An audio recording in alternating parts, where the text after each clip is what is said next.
Let's get it. Let's get it, man. Happy Wednesday to everybody. Hump Day, A2HH Live. We're in the building. Mike D on this side, Coop on the side over here, man. How you doing today, sir? Doing good. Atlanta traffic is a beast. I know. Been in it. It's undefeated like the internet. Atlanta traffic is like the internet. Undefeated. You know what? Speaking of undefeated, or maybe the other way around, what do you think about Doc Rivers starting out 1-4 with the Bucks? I love Doc, as you know, as a fellow ATLian. You know, Doc Rivers used to play point guard for the Atlanta Hawks. I know. Doc was a really good player, not a given night. For a second. Really good player. You said really good player? You heard me? Yeah, you said really good player. Yeah. Could go get you like 15 and 7. You know what I'm saying? Like real quick. I'm kind of hazy on the screen. What's going on? Yeah, I see that too. It sounds like it looks like a pixelation thing going on. You want to hang up and hit right back? Yeah, I might need to do that. Okay, I'm gonna hang up on you and you I feel delayed too. Yeah, because it's delayed too. Okay, cool. We're gonna get that right. Shout out to everybody. We're gonna get Coop back in here in a second. Yes, the Eminem show is over. I'm gonna get into that as well. Thumbs up in the chat so we can get some more people up in here. We're gonna start off with our sports talk, of course. Get Coop back in the building. Yes, flames and everything over here right now. We're gonna cover the fact that SchoolboyQ got some new music out. Coop and I were talking offline. We haven't done a show with SchoolboyQ doing an album. I mean, we started our show in 2020, and SchoolboyQ hadn't released an album since 2019. We're both really big fans of Schoolboy and what he does and what he brings to the table, so we're looking forward to it. Get Coop back on the line real quick. Let's see. You're looking hazy still. You look a little better now. You look a lot better now. Okay. Okay, cool. But yes, you were talking about Doc Rivers and him as a player. Yeah, really good player. I mean, Mike, I just have to be honest. Like, please do. If he doesn't have Kevin Garnett, he really hasn't been a great coach outside of having KG, Mike. I don't understand how he gets all of these opportunities to coach so many great players, and it keeps going with no results. Like, even if we go back to the Orlando days, right? Thumbs up in the chat, everybody. I don't knock the Orlando days. No, he didn't have Grant Hill. The Orlando days. He was supposed to have T-Mac, Grant Hill, and possibly Tim Duncan. That was the plan. It didn't turn out. He ended up. Well, okay, so I mean, I know a lot of people are going to scoff when I say this, and this is not Carolina bias, but had he had Grant Hill's a better player than Tracy McGrady when he's healthy. I agree. And I think Tracy McGrady would have fell in line and actually been that great level of support for somebody like Grant Hill, or vice versa. I think Grant Hill's such a great player that he would have been able to maximize on T-Mac's talent, where T-Mac wouldn't have to do so much heavy lifting and get him the ball. He would have been able to rebound. Like, really, if you want to think about it, in our generation, Grant Hill was like the first LeBron James in the sense where you see a guy from that 3 position that can score, rebound, and assist consistently. There was nobody in the 3 that did that. Scotty was great, but he didn't score like Grant Hill did. Yeah, and he also didn't even get triple doubles the way Grant Hill did. No. If we just want to be honest about it. No. People forget Grant Hill made All NBA First Team 1997, third year in the league. So there's that, right? Then there's that Boston team, and I like that Boston team. I've always been a Paul Pierce fan. I love Paul Pierce even when he was in Kansas, and even when him and Antoine Walker were making it, in the Eastern Conference playoffs or whatnot. It felt like Paul Pierce had the clutch gene where Antoine Walker was a little inconsistent. So I love that Boston team that won the championship, but I've never seen one team act like one championship was 2 or 3. You would think those guys won multiple championships together, right? I mean, I think if KG doesn't get hurt and then Perkins doesn't get hurt, I think they do win 2 out of 3. I mean, yeah, possible, And but this they is didn't. You know what I mean? no, they didn't. But what I'm saying is the only time that he's really been a great coach, like great Mike, is when he had KG. Like he had Paul. KG is the difference maker because in KG he had a true coach on the floor. I was gonna And I think say, what you find with him is that when he doesn't have a real coach on the floor, his teams don't perform the way that they should. Like Kawhi is not a coach on the floor. yeah, Paul Pierce, all due respect, I love Paul Pierce. He's not a coach on the floor. mm-mm. Those teams were galvanized by having Kevin Garnett on the floor. Kevin Garnett was the one calling the defensive sets for those teams, not Doc. And people also forget this guy named Tom Thibodeau was his assistant coach who ran that Boston defense when Boston had the best defense in the league. And so fast it's forward like if you past take that. Oh, go ahead. I'll let you finish your point. My bad. no. The Clipper thing is really where I realized That's it's where like, I was oh, going to okay. go. I was going to go to that Clipper team. We look at that Clipper team based on the results, but if we look at the personnel over time, he had players, maybe more so than the Boston team if we're talking about just stacked from beginning to end. Like, that team was very, very deep. Now, granted, they had no KG on that team or anything like that. They had no veterans like, well, I guess you could say Chris Paul is a veteran in a way that Ray Allen was. But as far as depth and having and consistently getting guys, he had guys in LA. And it didn't stop there, cool. Went to Philly. He gets to coach all these guys. If we look at the resume of guys that he has coached in his coaching career, I can't tell you a coach who's coached that many talented players on that many different teams. And they were talented players before they got coached by him. Here's what I will share with you.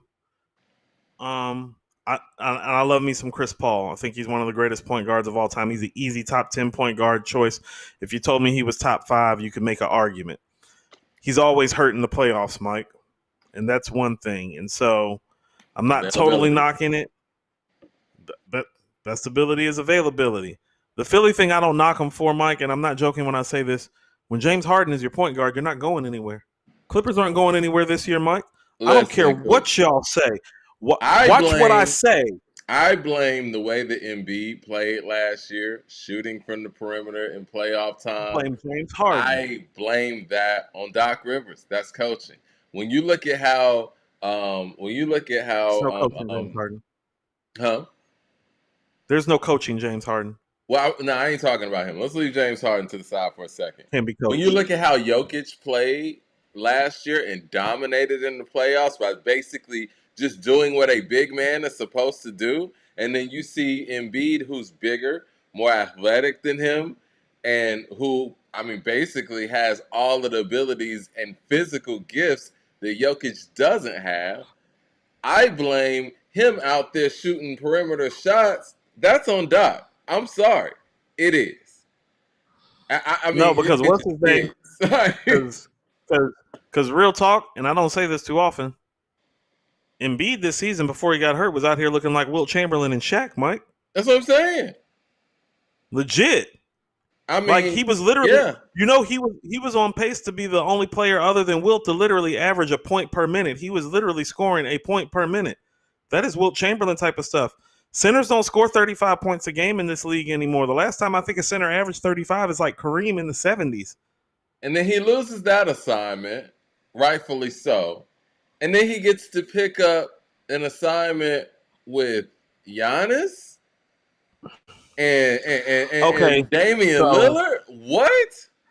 And they're 1-4? Come on, man. I love Giannis. I don't love Giannis the way y'all do because Giannis can't shoot free throws. And when Giannis, did you see what happened last night, right? I didn't watch the game, no. Okay, so the game was close, and him and Kevin Durant were matched up, and one guy can hit jump shots and free throws, and the other guys can't, and that was the difference in the game.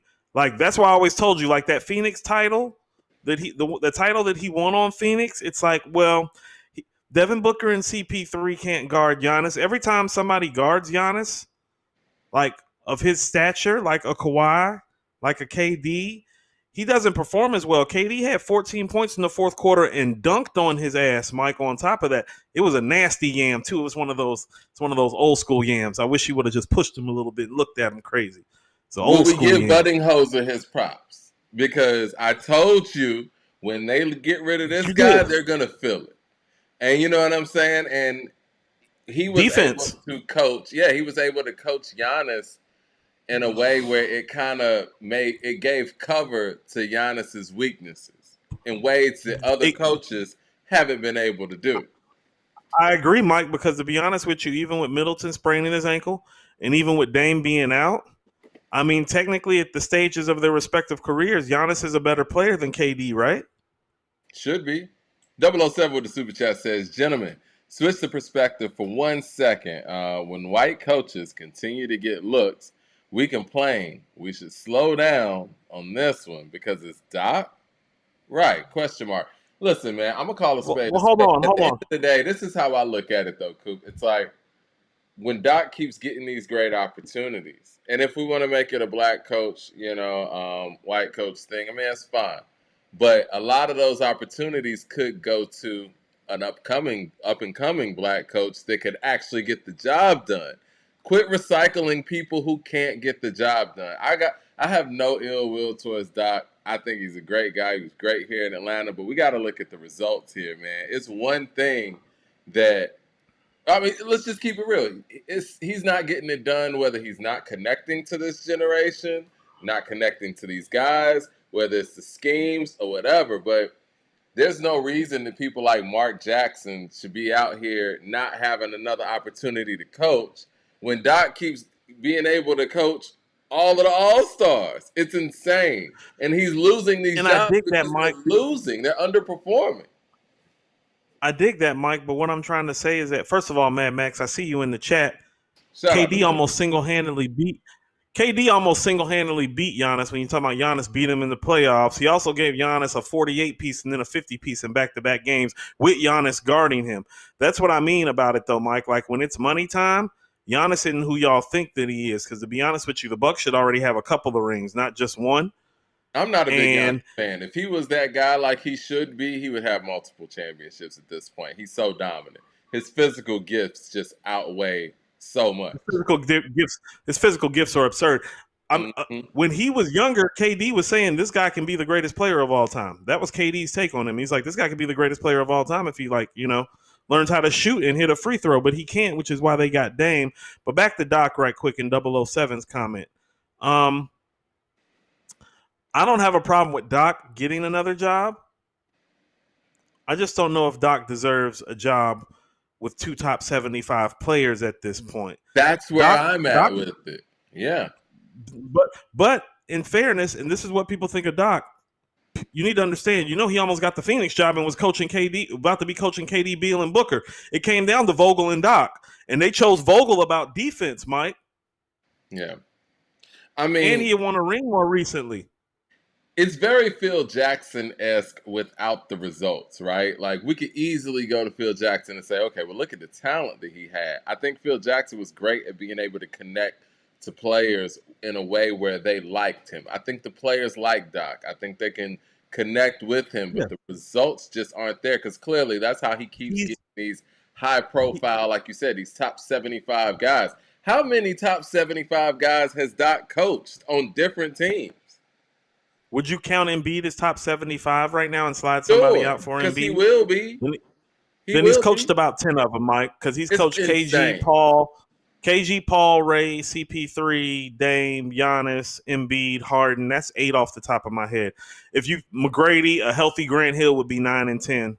So, yeah. It's insane. Jermaine Johnson with the super chat says, Doc won 1 chip in 2008. Mike McCartney won 1 Super Bowl in 2010. But somehow the perception is that Doc is elite and McCartney is a bum.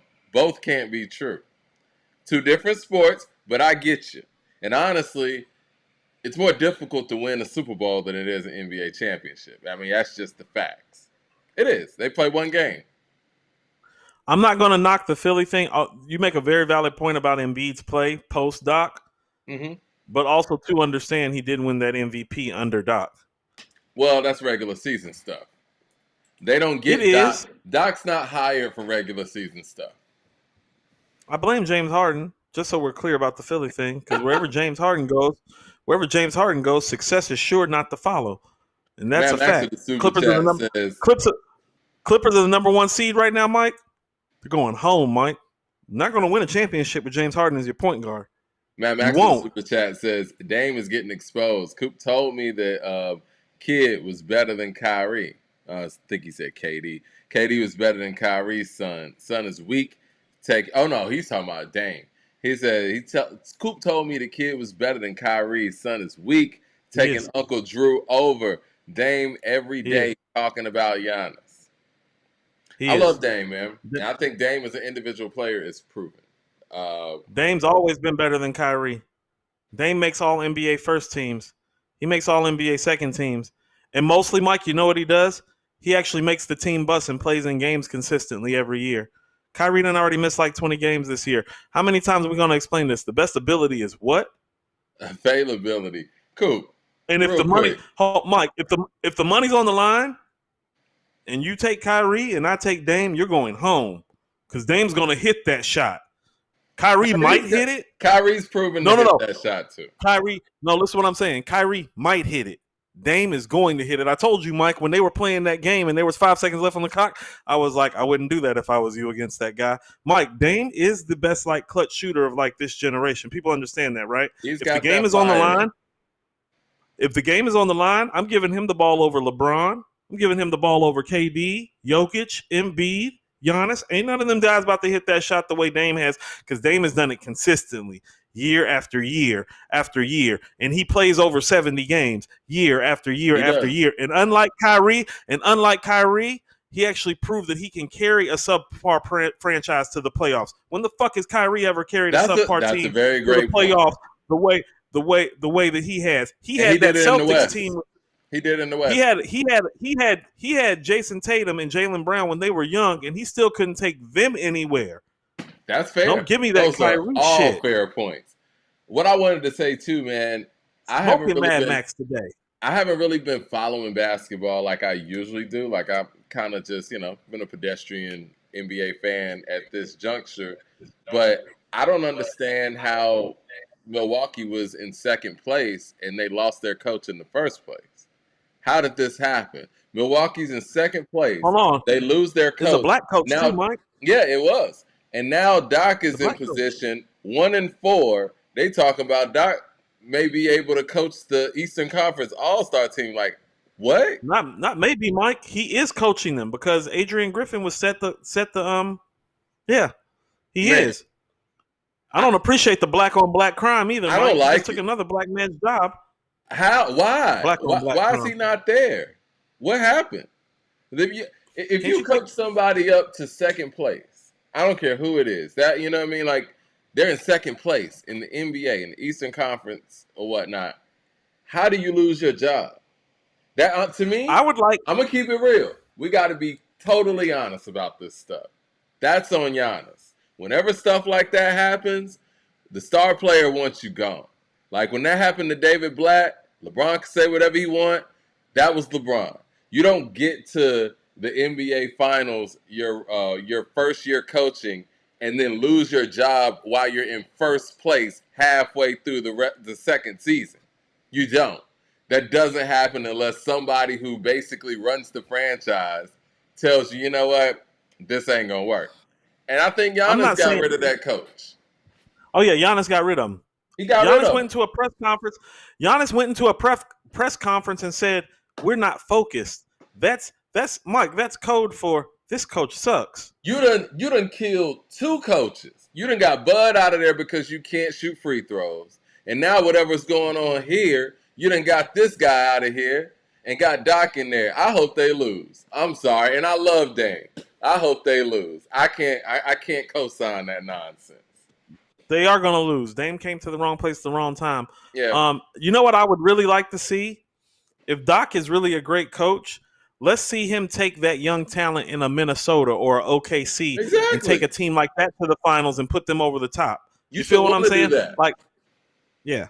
I would like to see him with an Anthony Edwards or with a Shea Gill and Right. see him cultivate a young team with talent. You know, like the West is in a four-play tie for first 4 ways with the Clippers having the advantage right now.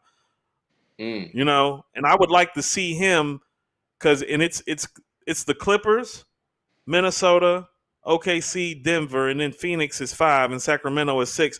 I would like to see him take that Minnesota or OKC team because all those other teams have established stars and like MVPs or Finals MVPs. In the Clippers' case, both. Like, you understand, the Clippers have 2 regular season MVPs and 1 Finals MVP on their team.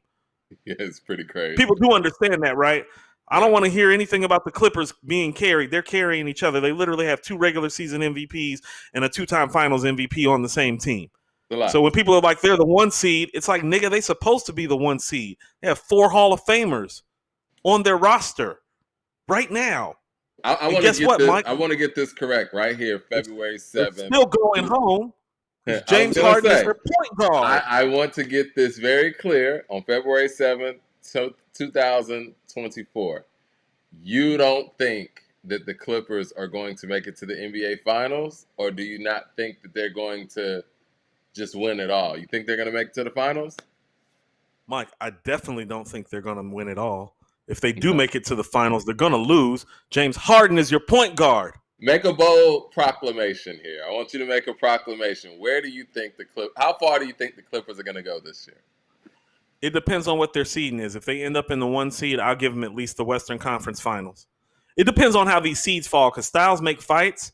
And I feel like, first of all, how about this? Like, let's say they end up with the 1 seed, but Denver ends up like with the 4 seed, and they have to play Denver in the second round. They're going home, Mike. Okay. We'll see how it falls.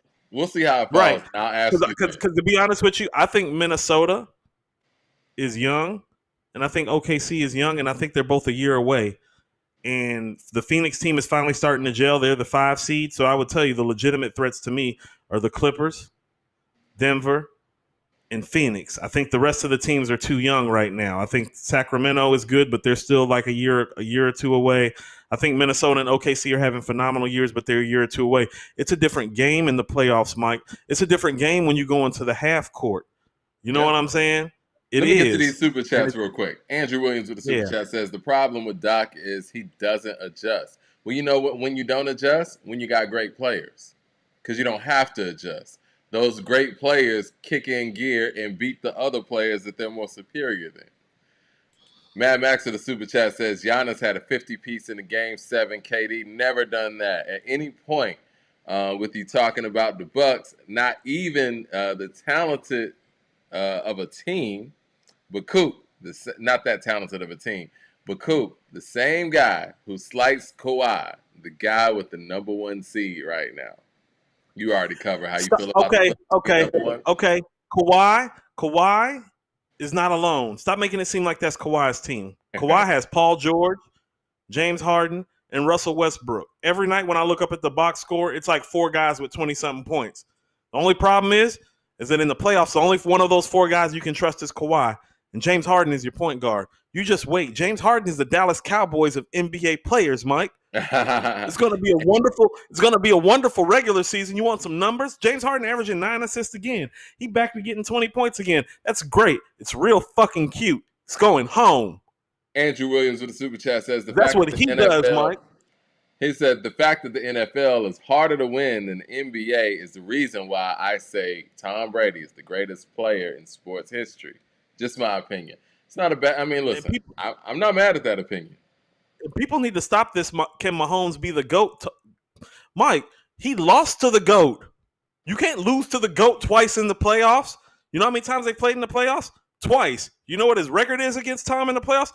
0-2. GOAT conversation over. Because guess what? It was the old GOAT too. I'm about to say, you were in your prime and winning your MVPs. He was technically past his prime, and he still beat your ass. There is no GOAT talk. I got to be honest. GOAT talk over. Coop. I was telling Ron this last week, man, like, and no disrespect to any of the players out there, but I don't know, man. I really ain't been into the NFL this season like I was when Tom was playing. Like it's kind of like when Tom's Jordan gone. retired, man. It's like I'm Yeah, watching the it's not the game, same, Mike. but it's no guy out there that brings that level of excitement. When Tom came out there on that field, like it was something different. Even when they played Atlanta in the Super Bowl, as much as I wanted us to win that Super Bowl, as a sports fan, watching this man come back in a big game like that, that's the excitement that you want to see in your big game. Whether you love or hate Tom Brady, you can always say he always gave you a great Super Bowl, with the exception of that Rams Super Bowl that was here in Atlanta. All the other ones, blockbuster. Mike, it was 28-3. Holla at me when Patrick Mahomes is down 28-3 in the Super Bowl. That's not going to happen again. I just don't see that happening again. Like Mike, it's literally the greatest comeback in the history of professional sports. It is. And who's the author of it? It was 28-3. Mike, he had his head down. We helped and then him. he walked. Mike, he walked out and he just walked us down. It's funny. I was talking to my man Lou, who I watched that Super Bowl with, and he was like, "We finally bringing a chip home." I said, "Never say that when Tom Brady's on the other side of the field." Never. I said, "Don't you ever say that when Tom Brady's on the other side of the field." And me and him sat in my house and we watched Tom Brady walk the Falcons down, Mike. He literally walked them down, man. Walked and it's them like down. You can see when he's in that zone, when he started yelling, I was like, oh man, we're in trouble. It's over. But it's Mike, saying all that to say, nobody brings that level of excitement right now that I see in the NFL. So it's like, it's kind of deflating when somebody like that retires. But, you know, the NFL is still a great product. But just saying, I hadn't been as engaged as I was in previous years now. Because the people out there got to understand, man, we've been watching Tom Brady since the year 2000, man. Like, that's like a part of our childhood, adulthood, everything. And for him not to be there at that level anymore, it takes away something from the game for me. It's going to take me some time to recover. I'm the same way, Mike. I'm not as into it. Tom's not there. Yeah. Mad Max of the Super Chat says, how you the best clutch shooter when you was in the Western Conference Final? You choked against Steph, Dame, only clutch in the regular season. And first round of the postseason, he is not really clutch. You just chatting, Coop. Drew did it in the finals. He did it once in the finals, and he was a sidekick. Dame's been the man. And how many All-NBA first teams? Hold on. How many All-NBA first teams has Kyrie made? Nan. I think your strongest point is the fact that Dame has been able to carry a team that didn't have a lot to the playoffs year in and year out, and did it in the West. And Kyrie has yet to do that. And even that Boston buckle, I mean, that's a good point. If Dame is playing with Jason Tatum and Jaylen Brown, I think they go further. I'm just being honest. Finals. Yeah. Finals. They're going to the finals. Dot with the super chat says Desmond Bain will be the best shooting guard real soon. Those are lies. Those are bald-headed lies, Mike. Anthony Edwards. Andrew Williams with the super chat says LeBron has 66 players traded from his team in his career. Wow, that's a crazy stat. And has 6 head coaches fired in his career. And that's people's GOAT. Nah, MJ and Kobe are better. I will say this. LeBron has played for a lot of coaches. Is there a player, and I know this is really, it's going to be real specific, and we're going to get to some hip-hop. I know y'all tired of us talking about sports. But is there a player that has never been traded, because LeBron's never been traded, that has played for as many coaches as LeBron? That's a good question, Mike. Not that's never been traded. That's never been traded. Because you can get traded and end up just, a journeyman and play for a bunch of coaches. But is there a player that has never been traded that has played for this many coaches? It's a fascinating statement, Mike. I've never heard anybody really explore that, but I think that says something. I mean, obviously he's played a long time too, but I mean, he's played for a lot of coaches. And for a guy who's never been traded to play for this many coaches, even when you look at Kobe's career, never been traded. But how many coaches did Kobe actually play for? I think Del Harris. Yeah, Dale Harris. Then That's Phil. he played for Tom Janovich, right? I feel like that was for a year or two. Yeah, that was like a year or two. Yeah. So Off the 3, top of and my head, then I'm gonna say maybe 4 or 5. 4. I think it's 4. Okay. But Kobe never left though. Yeah, that was more so organizational changes, but you know. Topping that with the super chat says, I'd rather have James as my point guard than be Phoenix with no point guard. Ha! Christopher Hogan with the Okay. super chat says, I'm tired of making Mike. No. Pause, Mike. You have James Harden. You don't have a point guard. You have a liability in the postseason. He doesn't play defense, and if he's not running the pick and roll, watch when teams start running the pick and roll on the Clippers in the playoffs. Watch. Playoffs is a different game. You're right. Watch Christopher the Hogan pick and roll in the playoffs. Christopher Hogan says, nah, it ain't Giannis. Middleton's averaging 14 points. Shaking my head. Whose fault is that? It definitely wasn't the coach's fault beforehand. Like, I don't know. Nobody told y'all to keep Chris Middleton at 32 with bad knees. Mad Max Nobody told you to do that. says, well, Brady lost to Eli twice, so that's not the take to make, Coop. Brady's better, so is Montana, but that take is Mad silly. Max. I mean, let's keep it Mad real, Max. man. And I'm gonna Max, go you ahead. sound stupid. I'm a cake for Brady real quick. Stupid. When people say that he lost to Eli, true, and I love Eli for it. Eli came through in the clutch. He should have been down on that, helmet catch. That's Eli just being the tough player that he's always been. But let's not sit here and act like Tom Brady didn't complete both of those drives in both of those games, and the defense just didn't hold up. That's just what happened. You know what I mean? And again, they lost the games, but when people say that, y'all act like Eli went in the Super Bowls and lit this nigga up or something. All of those games came down to the last moment. Mike, outside of the Philly Super Bowl, Mike, you understand that in the fourth quarter, every time he left the field with the lead. Yep. Except for the Philly Super Bowl. He played in 10 of them, Mike. He played his ass off in that Philly Super Bowl, too.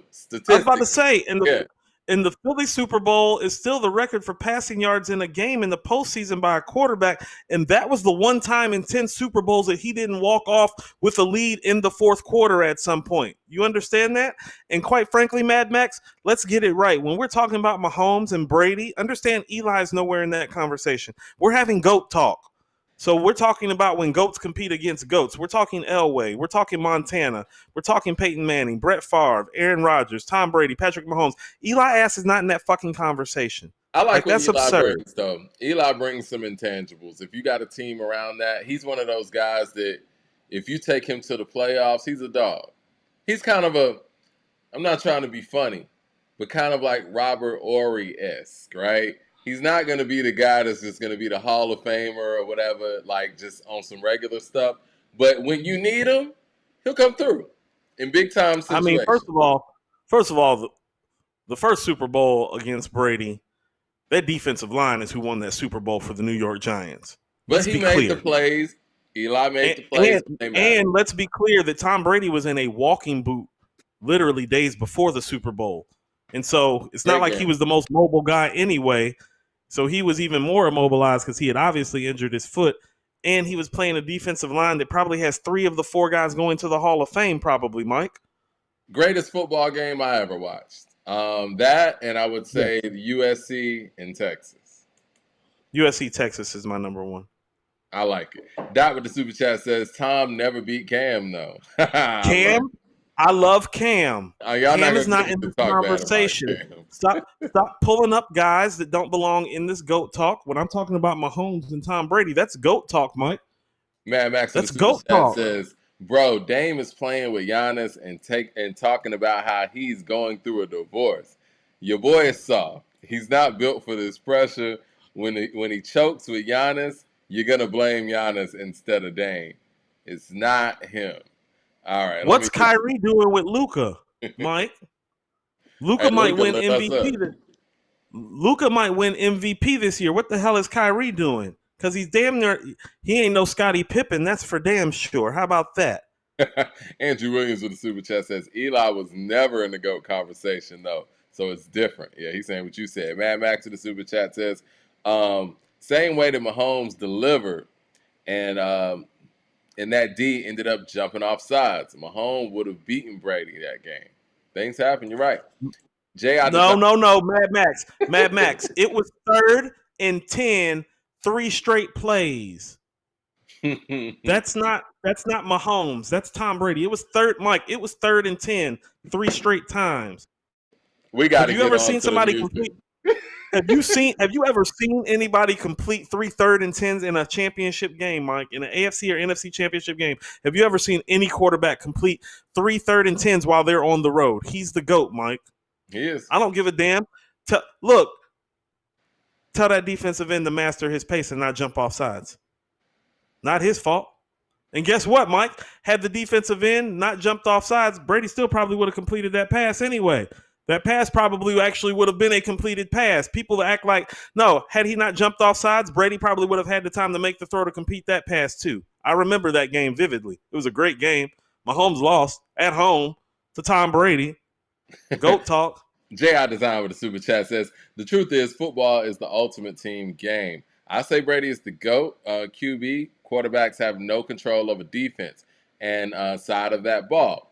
On the defensive side of that ball that has been downgraded over the decades. Definitely. And again, I think that's why my pick would be more so to Michael Jordan because of what he was on both sides of the ball.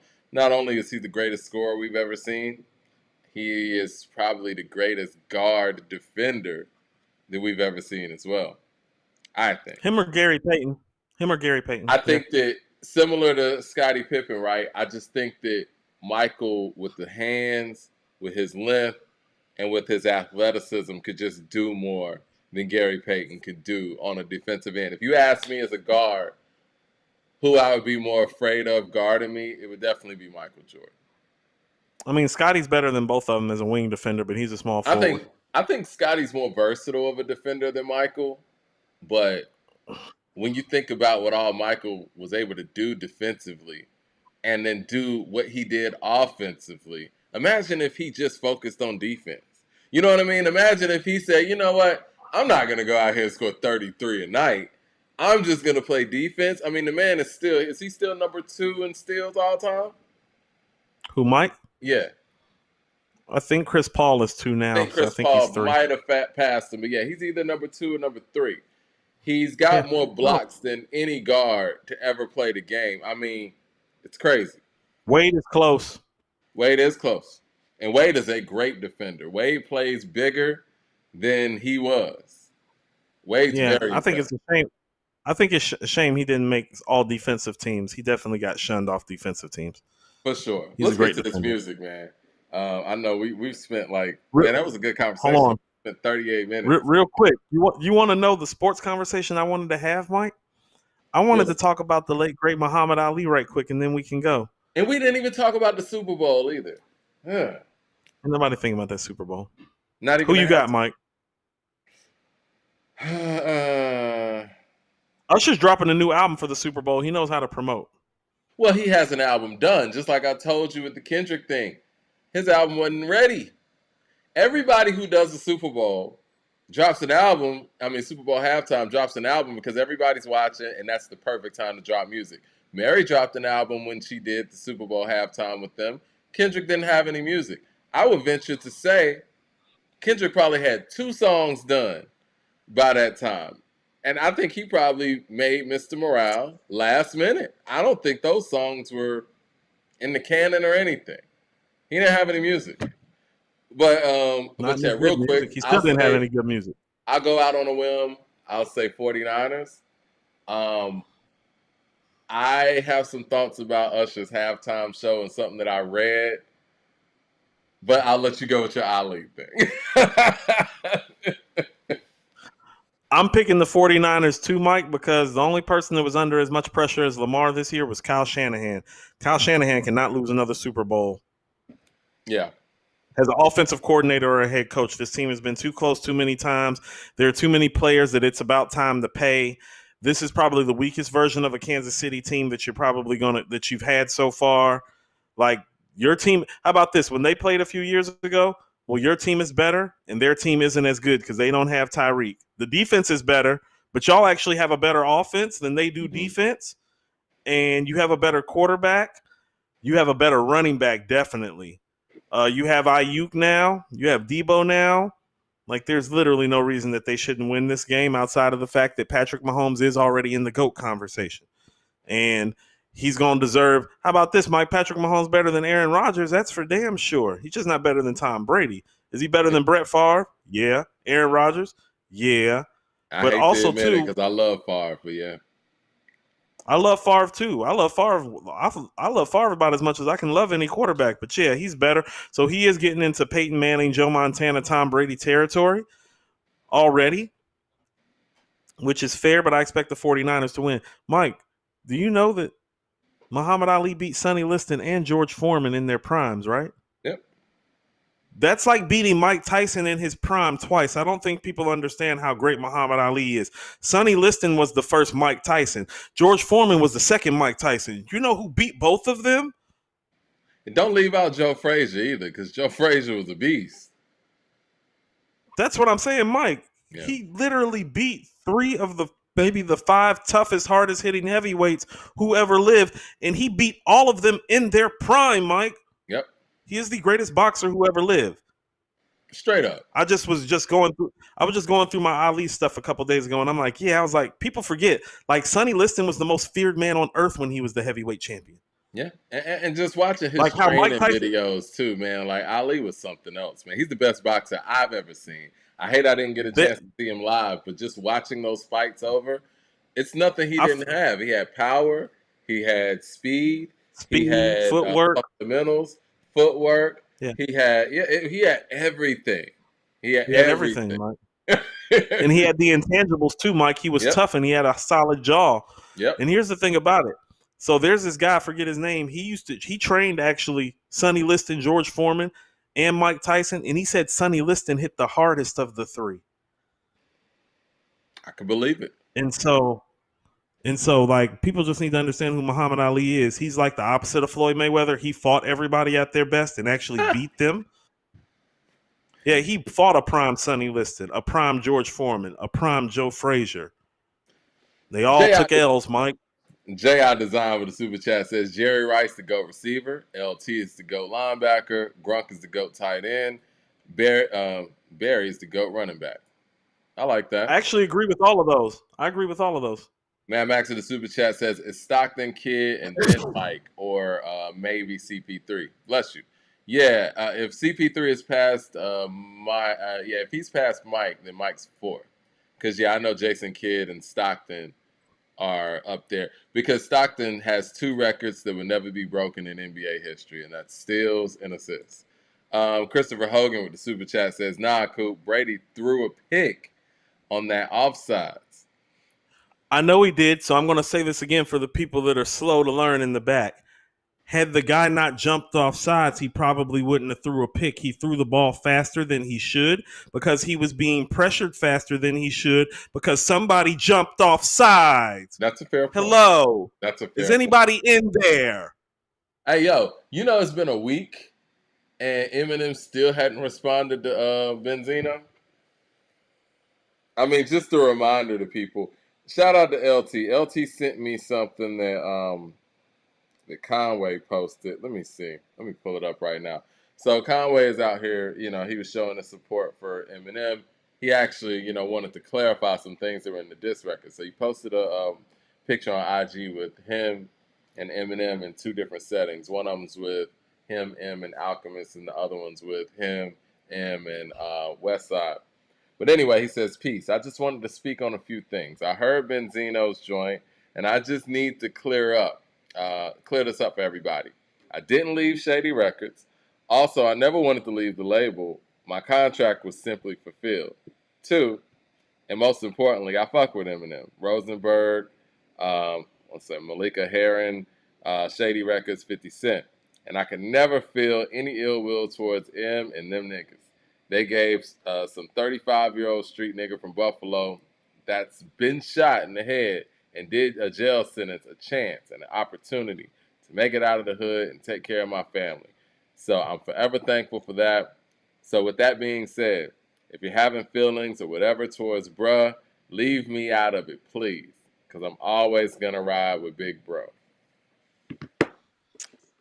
So, Mike, shout out to LT for sending you that. Yeah, shout out to LT for sure. I'm going to resubmit something to you and to our audience. And I've said this before. Eminem has done more for black men in this hip hop space than most other black men have.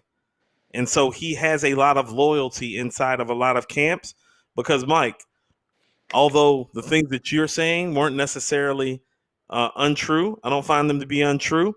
The other side of the game is his contributions to the game. And he's done a lot of things positive for black men and for the hip hop community that, quite frankly, those who have been bequeathed similar opportunities, not the same opportunities, but similar opportunities. Oh, he's done more with it. You want me to name some people? Because he's done more than Dr. Dre and Jay have.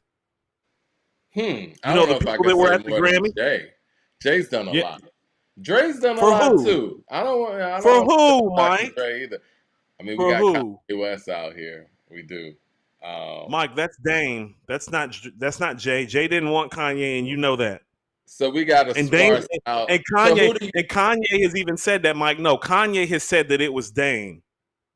So even that's if not it was Jay. Dame, and I hope Leroy Green is in the chat right now. It's the perfect time for you. I don't.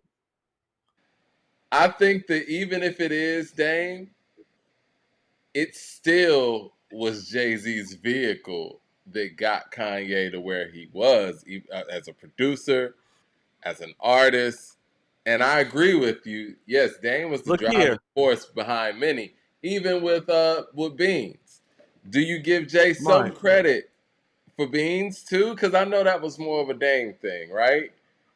I give him more discredit for what Mike. I take more credit away from him from what happened to Beans than give him credit for finding Beans. If you want to know the truth, and let me tell you something about a vehicle, Mike. I don't want to leave this out while I'm thinking about it. What about Rock Nation? Because all of these guys. What about it, Mike? I'm saying it fucking sold out. More white people ever work for Rock Nation than black people. It's a team full of white people. No, man. Rock Nation. Benny's over at Rock Nation, so is Conway, right? No. Conway's no, Mike. I'm talking about behind the scenes, Mike. You talking about who's in front of the camera. No, but I'm just behind the camera. We talking about providing opportunities. Rock Nation manages J. Cole. J. Cole's as big as he is because of Rock Nation. That's Jay. So no, I don't know if I can prescribe to that, man. Rock Nation is really big in the managerial side of things, and not to mention Rock Sports. Don't they manage your boy KD? They do? Yeah. They're doing a terrible job. Come on, man. Nah, nobody's done more in this space than Jigga, man. I gotta say. No, he hasn't, Mike. Yes, they have. I don't Mike. even know if the brunches exist anymore. So I'm not trying to get a brunch invite. I don't know if the brunches exist anymore.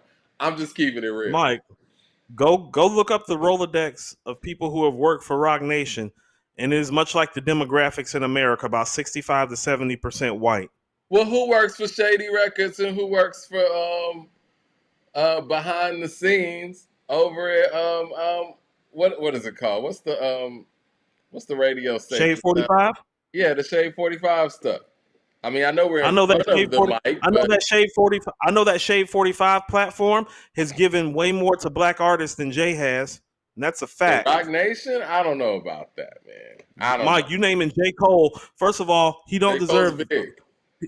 J. Cole's big. I'm going to give him J. Cole, but I'm not giving him Beanie because he actually is the reason that Beanie's career got ruined, for one. All right? And you know it and I know it. And Dame is the one that found Kanye. And let's say he was the vehicle that drove Kanye. Mike, let me tell you something about vehicles. My vehicle drives my daughter to school every morning, but she got to go make the fucking grades. Kanye earned his shit. Jay didn't hand him that shit. You're not going to get any argument from me on that. But I'm about to say, we about to have a Kanye conversation where I got to side with Kanye. You know Jay didn't help Kanye like that, Mike. This is what I'll say too, Coop, if you want to, because we're not going to move the goalposts. If we're going to keep it solid here, 50 Cent earned his way too. M just gave him the vehicle, and we'll talk about Get Rich or Die Trying because it celebrated 21 years yesterday. But the hook performance that this man put on that album, that's him. Now, So if Eminem you want to talk, provided a big vehicle, but if we want to talk about everything that was done after that, even from what he's doing with Power, Book of Canaan, the BMF stuff, that's 50. You know what I'm saying? So 50 and Kanye are very similar in that way. If we want to not give Jay credit for Kanye like that, that's all I'm hey, saying. all respect due to Kanye and the J. Cole, they didn't make no goddamn Get Rich or Die Trying. So even the vehicle M drove is greater than the vehicle J drove. Kanye don't have one album better than Get Rich or Die Trying, Mike. Neither does J. Cole. Ho. Now, J. Cole does it. But what I was going to say on that end, Kanye don't have one album better than Get Rich or Die Trying, Mike. but no, Not what one. I'm saying, what I was going to say, and we could debate that point later. But what I was going to say is Get Rich or Die Trying is great because of 50 Cent, not because of Eminem. That's just the truth. And Kanye's albums are great because of Kanye and has shit to do with Exactly. Jay. That's what. But you know what? I think that Jay's features early on helped us to have excitement for Kanye's project. Now, clearly, College Dropout, he kind of took not Rock Nation, Rockefeller Records to a different sound. And I think Jay I won't say had a problem with that, but Jay was more about Rockefeller culture being more so street culture. And Kanye was kind of moving away from that. And I don't think he was all in on that because in his mind, and I don't know, I'm just saying, I'm speculating as a fan, he probably just didn't think it was going to work. I think that's the only difference between Kanye and Jay and the M and 50 thing. I think M and Dre and all of them, they knew this 50 Cent thing was going to work. I don't think Jay knew the Kanye thing was going to work. And I don't think that Jay really was a fan of what Kanye was doing, where M was probably a fan of what 50 was doing. But those two guys, they took their opportunity and they wrote their own ticket. Both of them. I think that honestly, to a certain degree, I would say that Kanye might have needed Jay more than 50 needed him. Because Kanye needed somebody as big as Jay to make beats for. Kanye needed the fact before we were even sold on him as a rapper to even know that Jay was going to be on a record to kind of balance it out. Whereas 50, we didn't even want to hear M on a record with 50. He was already proven from the mixtapes. I hear you. Mad Max in the super chat says, Coop love calling out Floyd, but who is the most accurate puncher ever by the numbers? Floyd, who has the best defense. Floyd, who beat the most world champions. Floyd, who is undefeated. Floyd is undefeated. And like I said, Muhammad Ali is the antithesis of that because Ali actually fought everybody while they were in their prime, while they were at their best, because he was really concerned with going down as the greatest of all time the right way, not just playing some sucker-ass, scary-ass numbers game like Floyd did. I call a spade, and a spade is still a spade. If you think that fighting the likes of a prime Ken Norton Jr., Larry Holmes, Joe Frazier, George Foreman, and Sonny Liston is the same thing as fighting a fucking prime Zab Judah and Ricky Hatton, you don't know shit about boxing.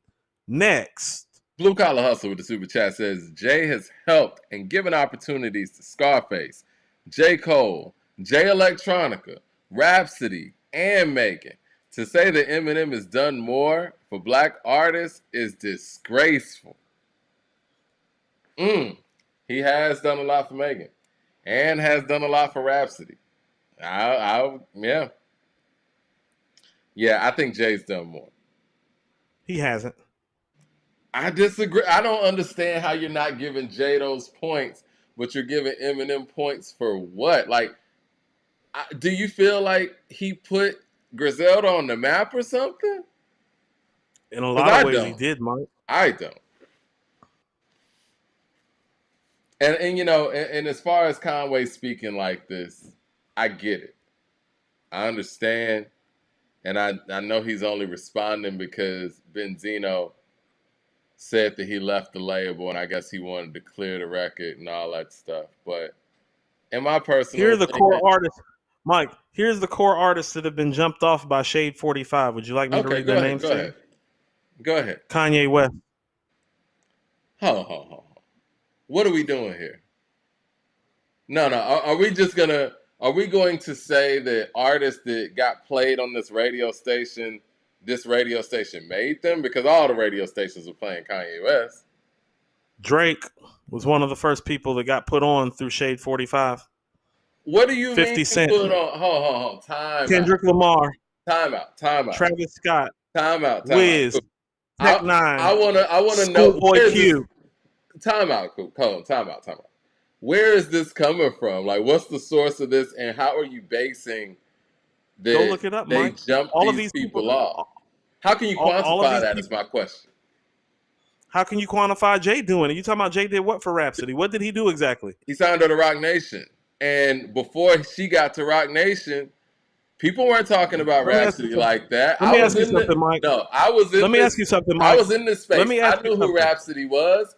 People who were called core underground fans knew who Rhapsody was. Is it more before the Rock Nation co-signed? She wasn't getting no Breakfast Club interviews like that. Mike. She wasn't getting to the masses. Mike, I'm gonna ask you a real question, and I need a real answer. Would you rather have somebody sign you, or would you rather have a radio station consistently play your shit as an artist? Which one would you rather have? Because I'm taking the fucking play over the fucking sign. Time out, though, cool. And so is almost every artist. Can I answer that Checkmate. question? Can I answer that question? You'd rather be signed and not have. You're gonna ask me a question and you're not gonna let me answer it. Go ahead, Mike. I'd love to hear. Those two things come together. The people who they don't. No. Listen to me. The people who get played on these radio stations in mass, they're already signed to either a management company or a record label. They're not playing no independent, Johnny come lately over and over and over again. The people that you're going to hear on Shade 45, those people have record contracts. They have contracts with major management. So yes, if we're going to be totally honest here and look at how things happen in succession, and I'm just saying this based on my radio background and what I've seen, you sign that contract if it's about you getting some play. Now, Shade 45 is not going to break your record and get you signed and say, go have a nice day. You know what I'm saying? No. You're getting signed to that management company, and then you're getting radio play. That's the order that it works. That's how it works. You want to know? And if you don't do it in that order, you're paying Shade 45 to play your shit. They're not just listening to people and saying, oh, yeah, you're dope. I want to play your stuff. I hope you get signed. You get signed. Oh, have a nice day. Have a great career. That's not how it works. Mike, you want to know how I know that you're wrong? How? Would you like a real world 2024 explanation of how you're wrong? Sure. Who is Benny the Butcher signed to, Mike? Def Jam. Who is he managed by? Rock Nation, I believe. Why is he not getting played on the fucking radio then, Mike? They already did. Because you just said it comes with it. No, you just said it comes with it. No, Coop. When he got signed to Rock Nation, they were playing this stuff. Now, I don't listen to Shade 45. What stuff, I'm Mike? not trying to be. What stuff? I'm not trying to be shady or anything. They're not. Time out. Let's rewind. They're not playing his stuff. How many gold plaques does Benny have, Mike? Time out. They're not playing Benny. They're not playing Benny's stuff on Shade 45 right now. Shade 45 probably is because they support artists like Benny. I know Rock Nation and Def Jam not getting his shit played on the radio though. Well, or he'd have more gold plaques, wouldn't he? I think that's more of a direction conversation, but nah, Mike, SchoolboyQ got platinum plaques. Come on now. Yeah, it don't matter. That's what I'm saying. In Cali. It doesn't matter about who you sign to and who your management team is as an artist, as much as it matters that you get played. Come on, man. How do you get played though, Coop? You get played when you get that affiliation. Why do you think these people sign? Then why isn't Benny getting played, Mike? If what you're saying is true, then why isn't Benny the Butcher getting played, and why does he only have one gold plaque? And that's because J. Cole's on the record. If what you're saying is true, Benny would have more hardware. That's how I'm telling you it matters more. How did Benny get J. Cole on the record? The same way he got Black Thought and put Mike. No, the same way he got Black Thought on a record. The same way he got Pusha T on a record. The same way he got Jadakiss on a record. That way, Mike. Respectfully, J. Cole, from a popularity standpoint, he's on tour with Drake right now. J. Cole has a diamond record in ways that those other artists that you're talking about just don't. So J. Cole's a little different when it comes to that part of it. Mad Max with the super chat says, 50 legitimized Eminem in the streets. Jay legitimized Ye, period. It's a joke what you're saying, Coop.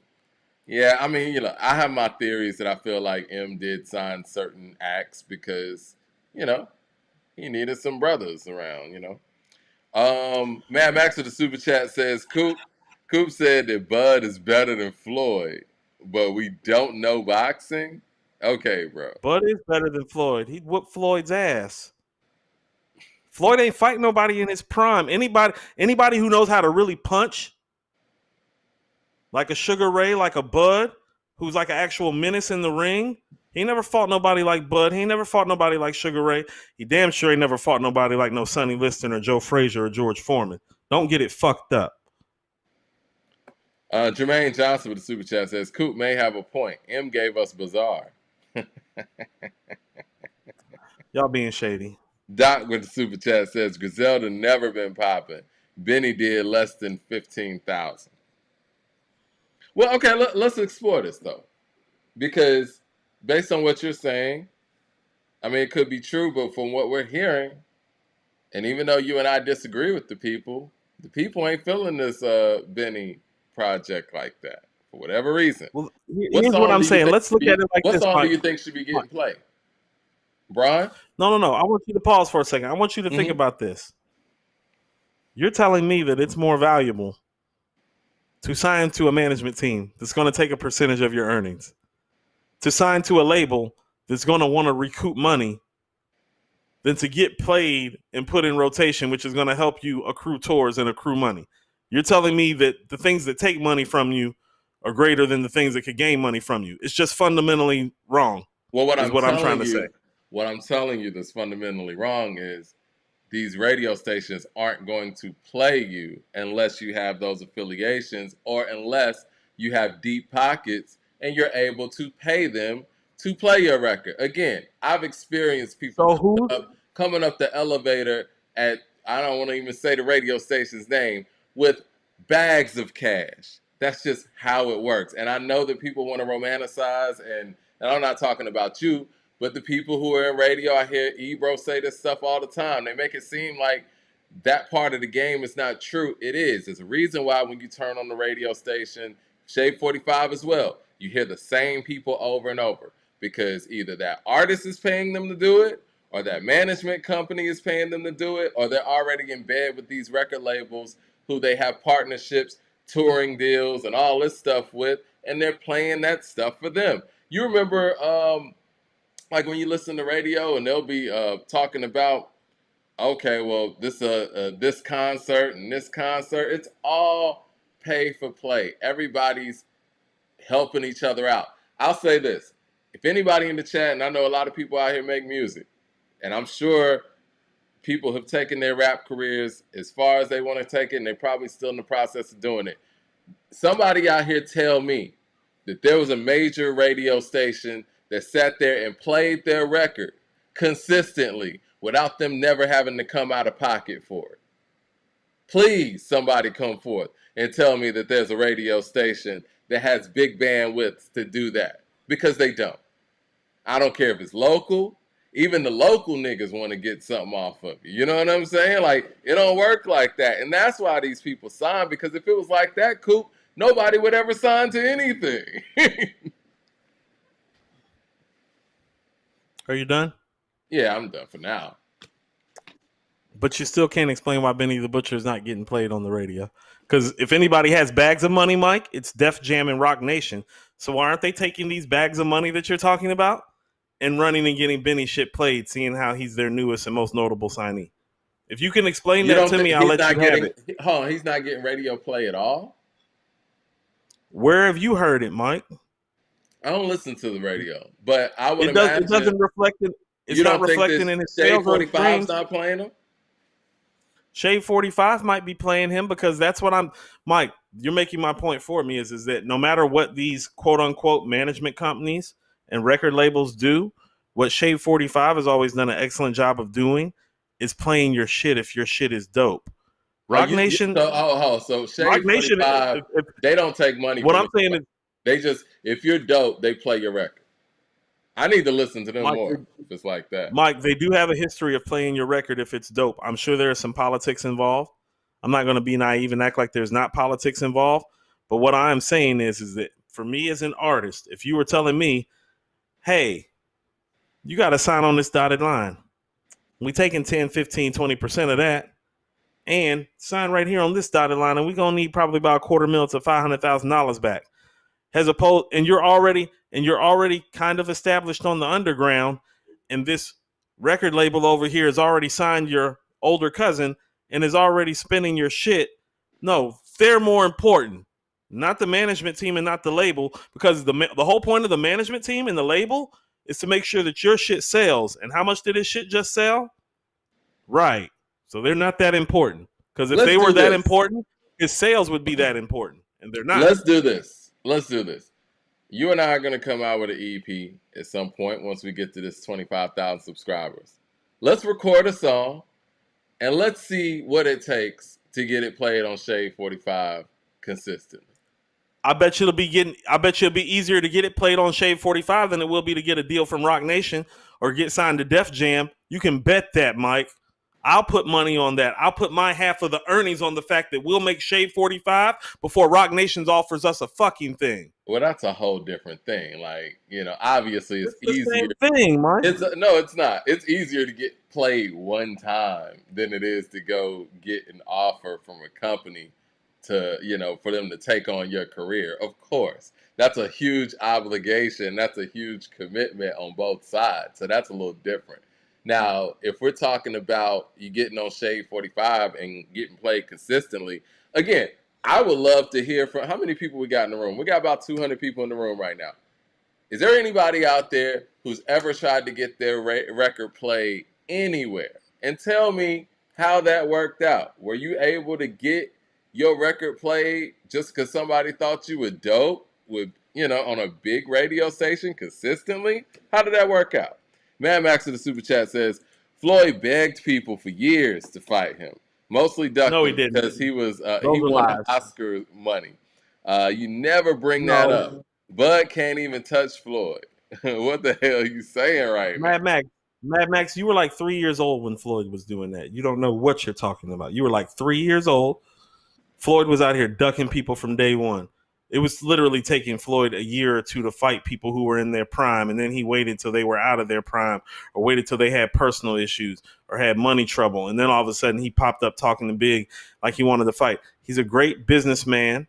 He's even a great fighter. He's not all that. He's probably not even in my top 10 boxers all time. He's definitely not top 5. Humble Bragger with the super chat says Vultures is dropping and he's selling out stadiums in 7 minutes just to listen to the music. And you over here talking about Benny? Stop it. Mad Max with the super chat says, if Shade 45 playing him and his numbers is low, then either M's popularity is overrated or Coop's lying, because they was playing his sales. If they were playing him, his sales would be up with or without that. No.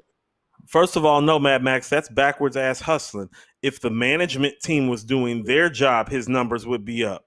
If the label was doing their job, his numbers would be up. Don't put the responsibility of Benny's sales on a radio station on Sirius when he literally has a management team and a record label. That's where y'all sound absurd. Well, if that's the case, though, Coop, then that kind of dwarfs your initial point, because Rock Nation could just do more for an artist than Shade 45 can, right? Like, Rock Nation was able to take J. Cole to the point to being a superstar and being one of the faces of his era, whereas Shade 45 as a radio station couldn't do the same thing for the artists that it quote-unquote supported. Mike, what you can do and what you actually do are two different things. You're talking about potential and talent. I'm talking about actual output. Michael Vick technically is a more talented quarterback than Tom Brady. He can run faster. He can throw further. He's in better shape. But by no metric when you step onto the football field has Tom Brady ever been lesser than Michael Vick. You're talking about potential and talent. I'm talking about the actual output. Can a management company do more? Can a record label do more? The answer is yes. The reality is do they do more? Go look at Benny's numbers and tell me that they're doing more. Because the answer would be no.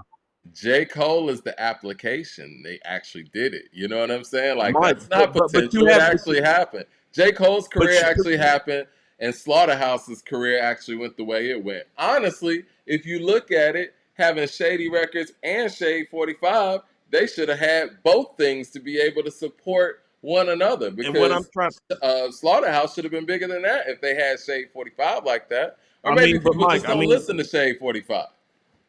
I mean, Mike, if you want to play that game, then I can give you 50 Cent over J. Cole every day if you want to play that game. And D12 did $500,000 their first week. So you're bringing up Slaughterhouse. You're conveniently forgetting the fact that Obi Trice went platinum.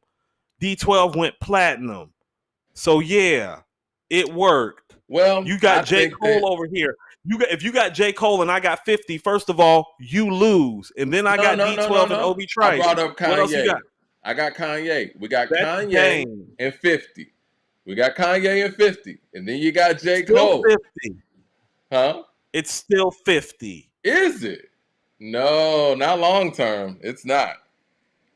It's not. Mike. Yo, Leroy Green's on bringing up Kanye. You keep bringing up Kanye, Mike, when Kanye himself has said it was more Dame. So stop that. Well, let's not act like Dre wasn't in the play either when it came to 50. That was a three-headed monster. That's 50 real. is the one that said that after the first album, Dre wasn't in play like that. The Massacre did 1.3 mil the first week, Mike. But after 50 said that. Come on, let's keep it real, man. The Massacre, it did numbers. But we know after Get Rich or Die Trying, it was a dip. When Dre wasn't involved, there was a dip. But it did 1.3 million the first week. It had a great first week. What did it do after that? Beg for Mercy, multi-platinum. Dre's involved. Right. Yeah, Dre's involved in Beg for Mercy. He even produced the first single. Well, second. Mike, he did 2 beats on there. That's not being involved, Mike. That's contributing as a producer. Popping Them Things is my favorite record. It's a big deal. Popping Them Things is my favorite. It's my favorite G Unit record, Mike. But if you think Popping Them Things sold that album and I Teach You How to Stunt isn't the one that stole that record, then you're fucking tripping. I'm out. You think I Teach You How to Stunt sold that album? More than Popping Them Things did, Mike. Come on.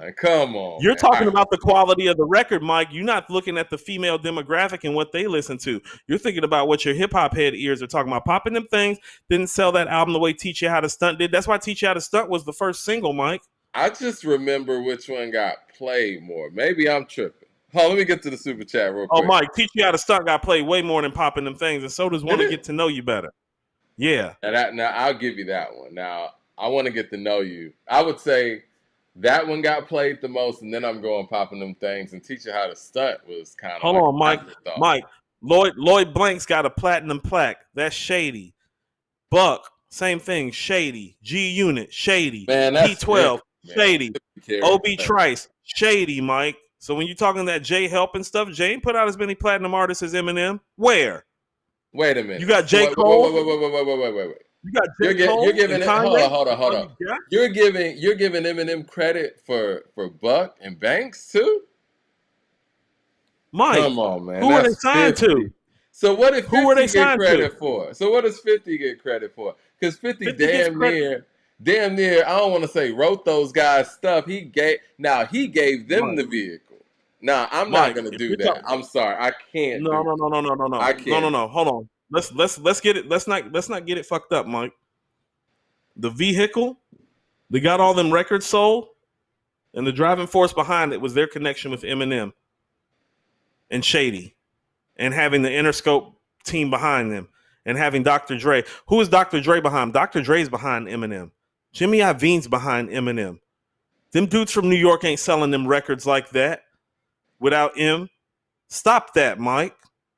You wild if you think listen, different. listen. If you think different, you're wild. No. Because here's what I know. This is what I would Here's what give I him. know. Go ahead. Here's what I know, Mike. Do you know how many albums have went platinum the first week? Because 3 of them belong to the Shady Aftermath camp, Mike, and the other 2 is Drake's Views and the Carter 3. Now explain that to me and tell me that Jay's more important when it comes to promoting artists when 3 of the top 5 albums that have gone platinum, since we're talking about numbers and what labels do. The Marshall Mathers LP, the Eminem Show, and the Massacre, platinum. Get Rich or Die Trying, almost platinum the first week, Mike. They literally have, as far as output is concerned, for a record label, way higher output than Jay could ever pray to have. And that's even if you give him credit for all the Kanye projects and J. Cole, Mike. And then you have lesser artists like D12 and Obi Trice going platinum and double platinum, respectively. Well, so, I know exactly what I'm saying. This is what I would ask you, right? Why was it so short term then? Whereas when you look at somebody like J. Cole, when you look at somebody like Kanye West, you look at artists like Rihanna and people that Jay got behind, these are things that constantly build in their careers. When I look at some of those individuals you're talking about, they had a hot moment. Honestly, it's kind of faddish, really, because Eminem sells records. We already know he's going to sell records. He has a very dedicated fan base, to say the least. They're damn near psychotic, you know what I mean, when it comes to the guy that they like. And I will give 50 this. 50 is always delivered. People say 50 fell off. I never thought 50 fell off. I just think that the newness of what he was doing, and he didn't have a true audience. He had Eminem's audience for a lot of those numbers, and it was kind of smoke and mirrors when they came out the gate. Because you're talking about all those platinum records that Lloyd Banks sold in that moment. Lloyd Banks has been putting out consistent dope work. Where are those fans at now? Like, I would give Jay this. The people that he got behind actually built real careers and actually built fan bases on their own, and their fan bases weren't built off of the TRL crowd. No, Mike, it's just J. Cole and Kanye. It's not a bunch of people. Stop making it seem like it's a bunch of people. It's J. Cole and Kanye. And Kanye don't even give Jay credit for that. He gives Dame more credit. So right now you're standing on J. Cole. And as much as I love Cole, that's not enough to stand on, Mike. And here's what I'll tell you. If you want to talk about a fad, is DMX a fad? Is DMX? No, it's not. Is DMX a fad to you, Mike? It could be argued. DMX, because according to how I'm gonna keep it real. I'm gonna keep it real. He wasn't a fad to me, but I could see how somebody could actually position that argument. Yeah, I could. But this is what I'll say about DMX, and this is what makes DMX different. To answer your question, DMX built his audience on his own. It wasn't, him coming in the game on the backs of somebody who sold a whole bunch of records just in that moment, and a legendary producer either. So all of the people that DMX got were people who were DMX fans. You know what I mean? And right. I think that 50, he developed fans because of the quality he was putting together. But I do think that when we talk about Bucks, Banks, those guys, they built their audience based on what 50 had just done, more so than what Eminem had done. You think people were looking for him to be on those albums? They were looking for 50 to be on those albums. Mike, first of all, DMX built the following because Def Jam has a label put him in position to build the following with his feature run before his album. So these fans that you're talking about, he galvanized them through Def Jam. Yeah. Money, power, respect. That's what a label's supposed to do. 4, 3, 2, 1. Right. That's what a label is supposed to do. Okay? So saying that he built it, it's like, no, they put him in position to build it. The same way M put 50 in position to build it. 50 will be the first to tell you that he's standing on M's shoulders. He'll be the first to tell you. That doesn't discredit the work. But Mike, G Unit doesn't happen without Eminem. 50 doesn't happen without Eminem. And just on a numbers level and basis, that's bigger than all of Jay's shit, even if you want to give him credit for Kanye, which he doesn't deserve, Mike, because he never wanted Kanye. Mike, to get credit for somebody, Mike, you actually have to want them, Mike. So Leroy Green with the super chat. Let me get to some of these super chats. I know we're missing a few. Coop's, Leroy Green says this. Coop, that's a complex question. Because I'm guessing Benny, Def Jam, and Rock Nation have a whole different business model than 5 or 10 years ago with radio. I think that's a fair point. Dot with the super chat said, nah, we got guys like Big Sean who sold over 100,000 the first week with no radio single and very little radio play. There's levels to this. Let's see. Boom, boom, boom. James Smith with the super chat says, definitely watched Stunt 101 chart high on 106 in Park. Popping them things was on my buddy level. Okay. Let's see what else we got. Okay, we got Jermaine Johnson with the super chat says, all that we have to do is listen to the black men. I'm sorry. All that we have to do is listen to the black men that repeatedly say, Hove put me on to XYZ business ventures. They always give him credit for that. That's true. And you know what? I've never seen anybody online on Twitter or whatever say, you know what? Would you take the $500,000 or dinner with Eminem? Never seen that. Just saying. Never seen that. Mad Max with the super chat says, Jay built Riri and boosted Beyonce. Add them. I didn't add them because Coop specifically said black men. But yeah, what Jay did to Beyonce's career is incredible. What Jay did for Beyonce's career is incredible. Yeah. Y'all are wild. I'm out. Yeah. I'm out. Jermaine Johnson with the super chat says, and Bron's a Rock Nation boy. So, yeah, there we go. Hey, man. But yes. Man, how did we get on that tangent? Oh, yeah. Conway the Machine. Listen, man. I know Eminem has a lot of people who Shade 45 played their records and stuff, but you got to respond to Benzino because you can't take this third L in a row. It's not a good look. All I'm saying is when I look at Benny's sales, give me Eminem over Def Jam and Rock Nation. Right. Huh? And you don't have anything like Mike. Here's what I'm saying. Like you bring No. You're bringing up J. Cole. You're bringing up J. Cole and Kanye. It's 2024. I'm talking about what Rock Nation and Def Jam doing today. You think? And here's the reality of the matter. Hold. I know that Conway said that their contract was up or whatever, and I get that. But when you don't re-sign, that's still leaving. You know what I mean? Like, I get it. You know, you don't want to just say that, but when you don't re-sign, free agency, Mike. That's called free agency. That's leaving. That's free agency. It's still leaving. It's still leaving. It's still leaving, Coop. It is. I know it sounds different. It sounds better. But at the end of the day, you think Benny's going to leave Rock Nation? There's only one person who left Rock Nation that we know of on a big level, and that's Meek Mill. And things ain't been going the way that they were going when he was on Rock Nation right now. How were they going for him, Mike? How many platinum albums did he get out of the number one record? Championships was doing numbers.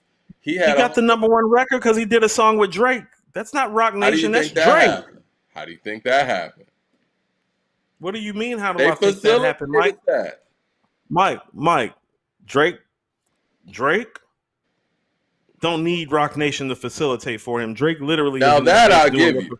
That I'll give you. But Drake do what the fuck he want. I agree. He don't need Rock Nation for shit. You remember when we talked about Champions, right? Or Championships or whatever that album's called. I did. It was unimpressive. It had all kind of high price samples. It had big features. A Rock Nation budget makes those things happen. I mean, it's just the honest truth. I mean, we can't act like they didn't do anything. They delivered. And not to mention all of this prison reform stuff that Meek was getting involved with. Rock Nation was there every step of the way. The documentary that they put together that's on Amazon Prime that told Meek Mill's story about how he was getting unfairly treated by the judicial system in Philly. Rock Nation did those things. They did those things. It is what it is. Even his relationship with Michael Rubin, the billionaire owner of the Philadelphia 76ers. It comes from those things. So, I mean, they'll put you in position. It is what it is. You want to know what? I'm going to go do some more research and come back to you with some more facts. Because apparently you're not hearing what I'm saying. I mean, the And stuff so, you're no. talking, man, is 20 years ago, man. M ain't got no Mike, current you're bringing success. up J. Cole and Kanye, Mike. If J. Cole and Kanye is your claim to fame, you're bringing up shit that's 20 years old too, brother. Sorry. J. Cole's not 20 years old. Eminem doesn't have a J. Mike, Cole. Mike, it's 2024. When did you first start listening to Cole? Because it's closer to 20 than it is to 10, my brother. Right. I Right. just It's named Cole because he's 2024. a superstar. And He's again, a superstar now, Mike, but back in 2008, 16 years ago. wait a minute, does Eminem have a Megan Thee Stallion out here? Because she's a superstar. Since we want to go more Is she a current, superstar? Mike, Megan's not a Megan, I superstar? love Come on.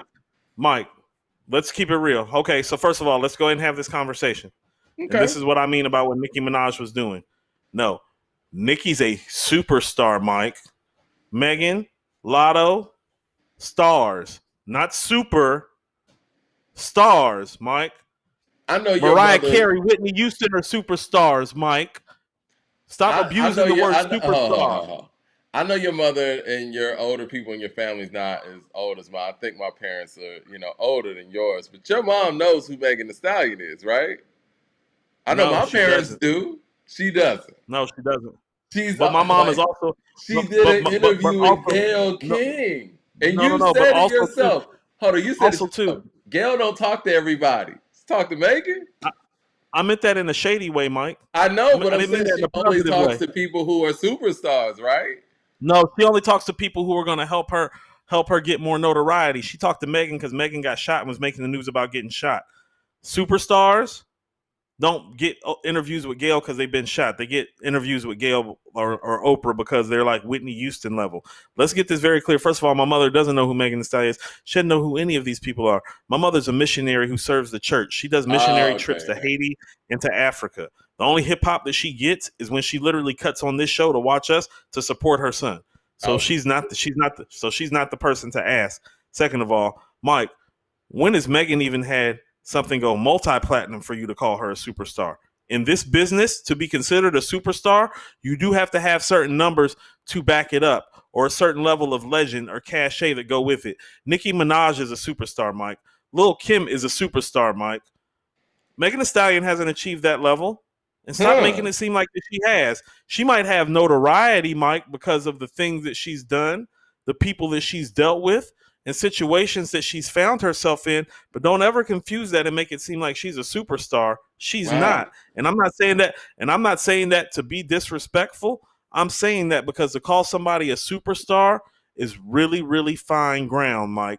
Kanye West is a superstar. I think Kanye West is a superstar. You're naming people from a previous era trajectory. I think in this era, Megan Thee Stallion is a superstar. I do. I mean, No, just by the metrics of this era, I believe Megan is a superstar.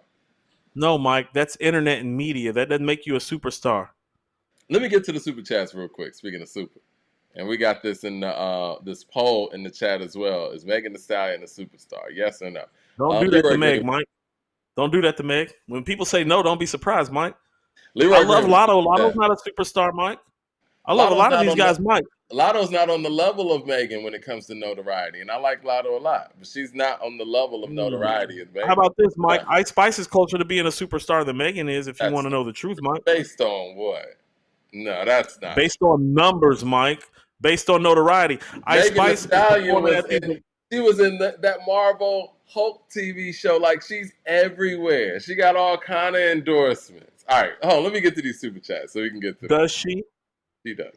Leroy Green with the super chat says, Coop, when 50 was getting hot, the internet itself had become hot in 01 and 02. So for a lot of people, the first time they surfed around for music, they saw 50 Cent. That's beyond anything a label can do. I think that's a very good point, too. There is no social media when 50 Cent drops. CJ Kid with the super chat said, hey, guys, just got here. What topic did I miss? Oh, you missed so much. Everything. You're gonna have to catch us on the rebroadcast, brother. Mad Max with the super chat says Griselda was already with him. They still so low. So how can you say you rather have Shady? Maybe it's Griselda music because it's not Jay. That's a very good point, Mad Max. kind of alludes to the fact that you said that they had only one gold record, or still only have one gold record, and that's because of the collaboration with J. Cole. Well, what did M do for them numbers wise? I felt like they did an awful job of promoting them on that side too. And that's the first decent comment Mad Max has made all day. It's the first time you've made sense all day. It only took 90 minutes for you to make a good comment. It only took 90 minutes. I'm proud of you. You're progressing. Sometimes we go whole shows where all you do is say stupid shit for the whole show. And so the fact that you actually made a good comment that actually made some sense without 90 minutes speaks to your progress. But it's the type of progress that comes with growth and development, and not from running and ducking like Floyd did. Okay. Humble Bragger with the super chat says, GDMM and WWCD both flopped on Shady, Coop. Fuck out of here. Mad Max with the super chat says, Mike, Megan is not a superstar. I'm with you, but let's not lie. Megan gets pub because of Jay. It's true. Megan sells 34,000. That's not a superstar. Okay, this is what I will say, though. Cardi's a superstar, Mike. Oh, of course. You're right. The Migos, when the Migos were together. When the Migos were together, Mike, no, you're talking modern day. Future's a superstar. Cardi's a superstar. Yeah. Thug is a superstar. Thug is a superstar. The Migos, when they were together, God bless, Takeoff, superstars. Megan's not on that level. All of those people were before Megan. Let's think about somebody. Kodak's a superstar. Megan ain't fucking with Kodak's level. I think this is what I'll say. Because I've said this before on this show. I think Kodak on that, 2016 freshman cover, I think he's probably the most important guy on that cover. He's probably the most important rapper of his generation in many respects. But I do think that Megan is a more notable name. I think she's more notarized. And musically, Kodak, you're right, is more relevant and more of a star musically. But all of those things that I'm giving Megan high marks for from a notoriety standpoint, they all point to Rock Nation. They really do. Like Mike, her placements, her endorsements, where she's at in the game, that's Rock Nation's work. You want me to call a spade, Mike? She's gotten notarized because she had an incident with Tory Lanez where it appears she got shot in her foot. She's notarized because she can be caught twerking. That, though. Mike, no, not like you're thinking, Mike. She's notarized because she can be caught like with videos of her and how she used to twerk on fucking Instagram and Twitter and TikTok with her ex-boyfriend. That's not being a superstar. That's being an IG model. She had a record with Beyonce before she got shot. A lot of people have had records with Beyonce. Getting Beyonce for a record, no. Getting a record with Beyonce don't make you a superstar. Beyonce's a superstar, Mike. That's not two superstars coming together. That's a superstar doing a lower level artist a favor. I don't think Beyonce does lower level artists a favor. She only collabs with superstars. Mike, I hate to be the one to break it to you. Everybody's below Beyonce on the food chain, Mike. I know that. Yes, I know that. But I'm just saying. So when you're talking about she only records with other superstars, who is she collabed with that wasn't a superstar? Who? Lady Gaga. You got Usher. You got Justin Timberlake. You got Nicki Minaj. You got who does she collab with that's not a superstar? I don't know her catalog, so I'd have to check. Okay, but I'm saying the fact that Megan's in the fold kind of makes me feel like, you know what, Megan actually is. Hey, real quick, Mike, who is Megan signed to? Warner now. Well, she says she's independent, but when she did the Beyonce record, who was she signed to? I think that's still Rock Nation Management, right? Hey, real quick. What label? I got one more question, Mike. I got another question, Mike. Where's Beyonce from again? She's from Houston, Texas. Where's Megan from, Mike? Megan's from Houston. Mike, say less. That's what they say. Say less, Mike. You think Eminem could have done for Megan's career what Jay-Z and Rock Nation did for Megan's career? Mike, what have they done for her career? She's not a superstar. She's more known. Mike, I hate to be the one to break it to you. At this point in her career, she is more known for her incidents with Tory Lanez and the men that she slept with than she is for her music. That's not superstar status. I don't think that's fair. I disagree with that. Oh yeah, Mike. Name Megan's 5 best songs right now off the top of your head, Mike, if she's a superstar. Come on. This is according to hip hop, and she's a rapper. Name her top 5 songs. I'm not even gonna entertain that. Megan got right, man. Megan got right, she right, does. right. Man. I I'm wouldn't not entertain even it because I don't know the 5 songs either, so I can't entertain it either. Mike. Megan got joints, man. No, she don't, Mike. She got cash. Not superstar level joints. She doesn't have no Bodak Yellow, Mike. She not Cardi. She not Nicki. She got a better body of work than Cardi does. She's still not Cardi, Mike. She doesn't resonate. And you know what? Bodak Yellow, respectfully, that's Kodak's song. I'm just saying. And that's why I brought up Kodak as a superstar. Because Kodak's honestly, if we keep it real, if we talk about actually writing a record and putting together a record, Cardi ain't got no big old freak or anything like that, like Megan does. Here, big old freak ain't like that. Kodak, Mike, when Kodak drop, it's a moment for this generation. When Megan drop, it don't be no moment. I got a 17-year-old daughter, Mike. Trust me, I know. I'm telling you, she's not a superstar. My daughter never talks about Megan. 007. Like ever. 007. But Nicki, when I bring up Nicki and Cardi to my daughter, we have full conversations. When it's Megan, it's like, ooh, Meg's messy. 007 with the super chat says, superstar equals A-lister. Megan is a C-lister at best. Ooh. You know what? Y'all about to make me really root for Megan to take Nicki off the map because I think she could do it. CJ Kidd with the super chat said, why do you think Nicki's so threatened? Just saying. Nicki's always threatened. Have you not been paying attention? Nicki's always threatened. Her diss record was garbage. CJ Kidd with the super chat says, Knox Hill put out a track called Clout Cobain. He dissing Benzino. So Cassius put out 2 diss records. 2 fans put out 2 diss records. And now this guy put 1 out. Total of 5 disses. And none of them Eminem. What's going on? I mean, people love this guy, man. People love this guy, CJ Kidd. All I can say is it's Black History Month. And slave mentalities are still real. CJ Kidd with the super chat says, don't forget Marv 1 defended him too. Listen, man, let Master defend himself. That's all I ask, man. Like, it's all good, man. We ain't got to be Steven. We ain't got to be Steven out there, I'm hurt, boss. We ain't got to do that. Let Master could defend himself. He's great. Humble Bragger with the super chat says, Mike, you tripping. That cocaine good at ATL. James Smith with the super chat says, Coop, you said when you saw Benny, he said he knows this will be his highest charting album, and it didn't chart. Should he feel disappointed?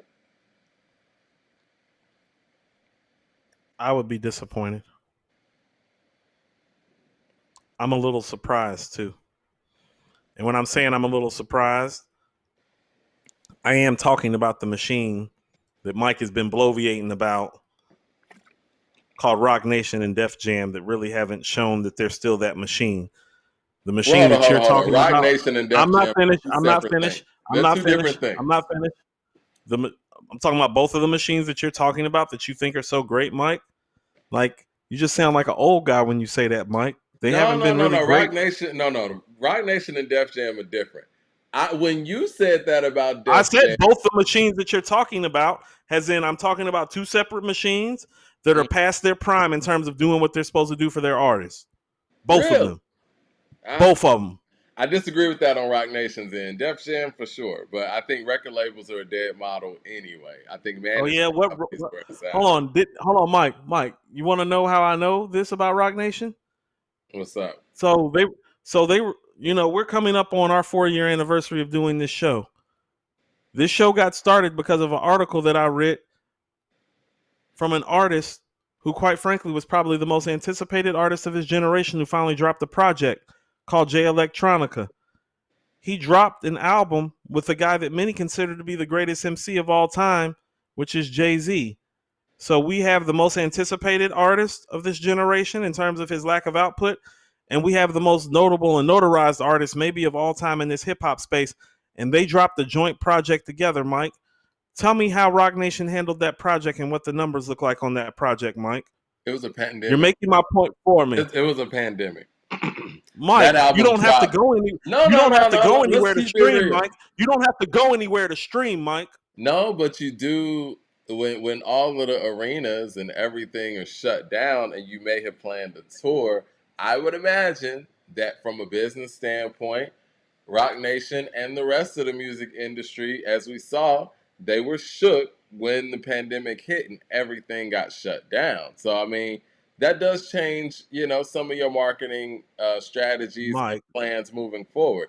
It does. they Like the couldn't pandemic was a sell. big thing. They couldn't sell a J Electronica album featuring Jay-Z. They're past their prime. They didn't The even end. they didn't package it like that, Coop. Now I could see if they You want to know packaged. why they didn't package it like that, Mike? Because they're past their prime. You're making my point for me. I They're disagree. not I like don't think that that's why they. anymore.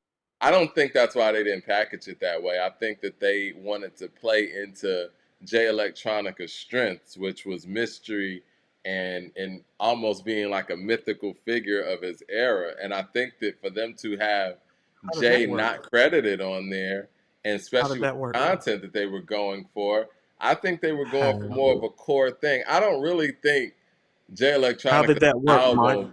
I don't think Jay Electronica's album was put in play to go out there and be this multi-platinum Grammy-winning, award-winning success. I think it was put into play to keep this mythical type of aura around the individual who created it.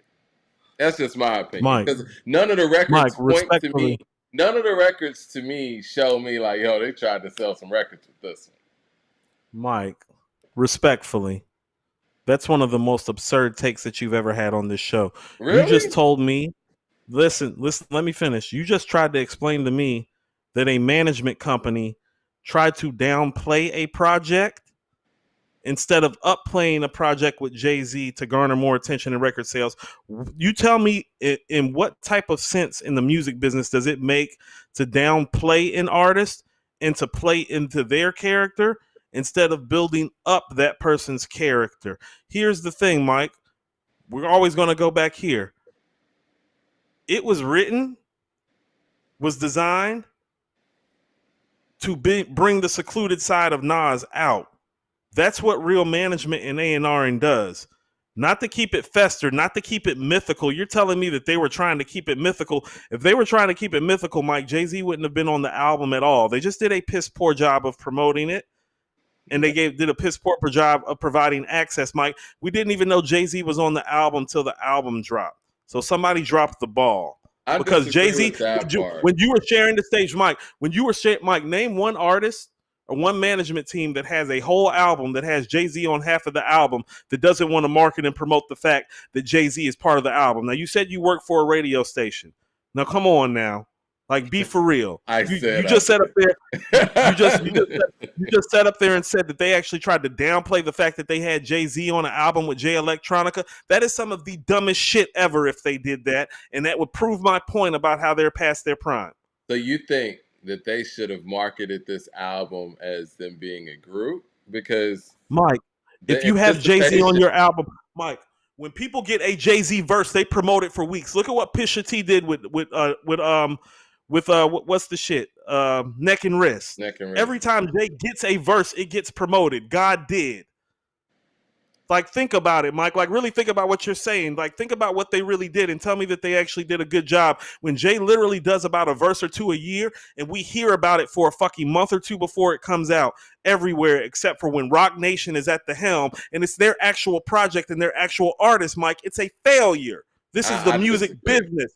This is the music business, not the creative license of J Electronica, Mike. No, I agree with that, but at the same time, when you have an artist that seems to be a recluse, who doesn't really go out there and tour, doesn't go out there and interview, I think that their answer to being able to promote his record, pre-pandemic, of course, we don't know what would have happened with that album if the pandemic didn't hit in the way that it did. Think their way to actually utilize those strengths was to throw Jay on there, or Jay's idea, obviously, and him and J Electronica have a relationship. But even outside of that, with the content that was on there, I don't really believe that this was about every every artist Mike, is this is the not going. music No, business, let me Mike. finish. No, Respectfully, no, this is the music no. Hold on, business. let me finish. Let me finish. I understand what you're gonna say. It is the music business. At the end of the day, it's about one. If you're putting something out, you're trying to sell this product, but selling, you're not gonna sell everybody the same way. How do you think? Let me ask you this: how do you think the Rock Nation should have promoted J Electronica's album, A Written Testimony? Like, how would you have promoted that? Now, mind you, this guy's probably not going to do interviews. Now you can't perform. None of that's happening. Everything's shut down. And he doesn't have anything on this album that would be deemed radio friendly. Now, how do you promote this? Mike, you're making my point for me. You're dealing with somebody who's a recluse, who doesn't do interviews, who doesn't even record on a normal basis, Mike. You actually have to overemphasize the marketing and the promotion. Legends from a different era collide. The Jay-Z, J Electronica album coming soon, A Written Testimony. A Jay-Z that you've never heard before on an album, A Written Testimony coming soon. The point that you're making about who J Electronica is exactly why I'm telling you that they did a piss poor job, because they placated to somebody who doesn't do interviews, doesn't promote, and barely records, and this is the music business. So here's what you're going to do. Since you want to do all that, go sit your ass down over there while we promote this album properly, because what we're not about to do is capitulate to you after waiting 10 years of an album for you. No. Let me Piss ask you poor this. job. Let me Piss ask you poor. this.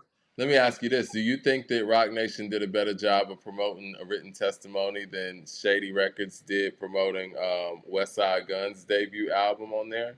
Because I think they did. You think that? Hold on. I'm sorry. Ask that question again. I think that they did a better job than they did with West Side's first album? Mm-hmm. Which one was West Side's albums? Who Made the Sunshine? Who Made the Sunshine? I mean, but there was actually promotion for Who Made the Sunshine, Mike. That's what I'm saying. Mike, do you remember you and I talking when the J Electronica album dropped? It was like, oh shit, J Electronica dropped an album. Mike, we were surprised. There was no promo. There was no marketing. Mike, do you remember the shock that took place for us before we talked before our first show about the fact that Jay-Z did when we heard Jay on the first song, we were like, yo, I wasn't expecting to hear Jay on the whole album. Mm-hmm. This is a joint album. Mike, you and I had that conversation before we did our first podcast. The fact that we as music lovers were in shock and awe that Jay-Z had recorded a whole project with this man and they said nothing about it. Mike, that's not keeping some sort of myth or legend alive. That is piss poor ass marketing and promotion. Period. It doesn't matter what era you do that in. Who sold more? Because they came out in the same year. That's for the people in the chat. That's for the people in the chat. A written testimony probably did. A written testimony probably did, just off the strength of the fact that when people found out Jay was on the album, you missed a big moment. Mike, he had a whole album with Jay-Z and they didn't promote it. Don't tell me that you didn't fail. That is a failure. CJ, Mike, look at the promotion for Watch the Throne with Kanye and Jay-Z. That's an album that was promoted. We have a Kanye and Jay-Z album coming soon. Mike, they dropped, people don't even realize this, they dropped Ham 3 months before they even dropped Otis, Mike. Ham was playing before Otis was even playing because they were prepping people for the album. And then they started promoting Otis. Then they dropped the video to Otis, Mike. And then by the time the fucking album's dropping, you start hearing boom, boom, boom, boom, boom, boom. Yeah, they marketed and promoted the shit out of Watch the Throne. Yeah, where's that Eminem and 50 Cent album? CJ Kid Eminem and 50 Cent don't have an album, Mike. Don't try to change the subject. All I'm saying is that's Rock Nation. I'm just saying. You know, all I'm saying is that's Rock Nation in 20.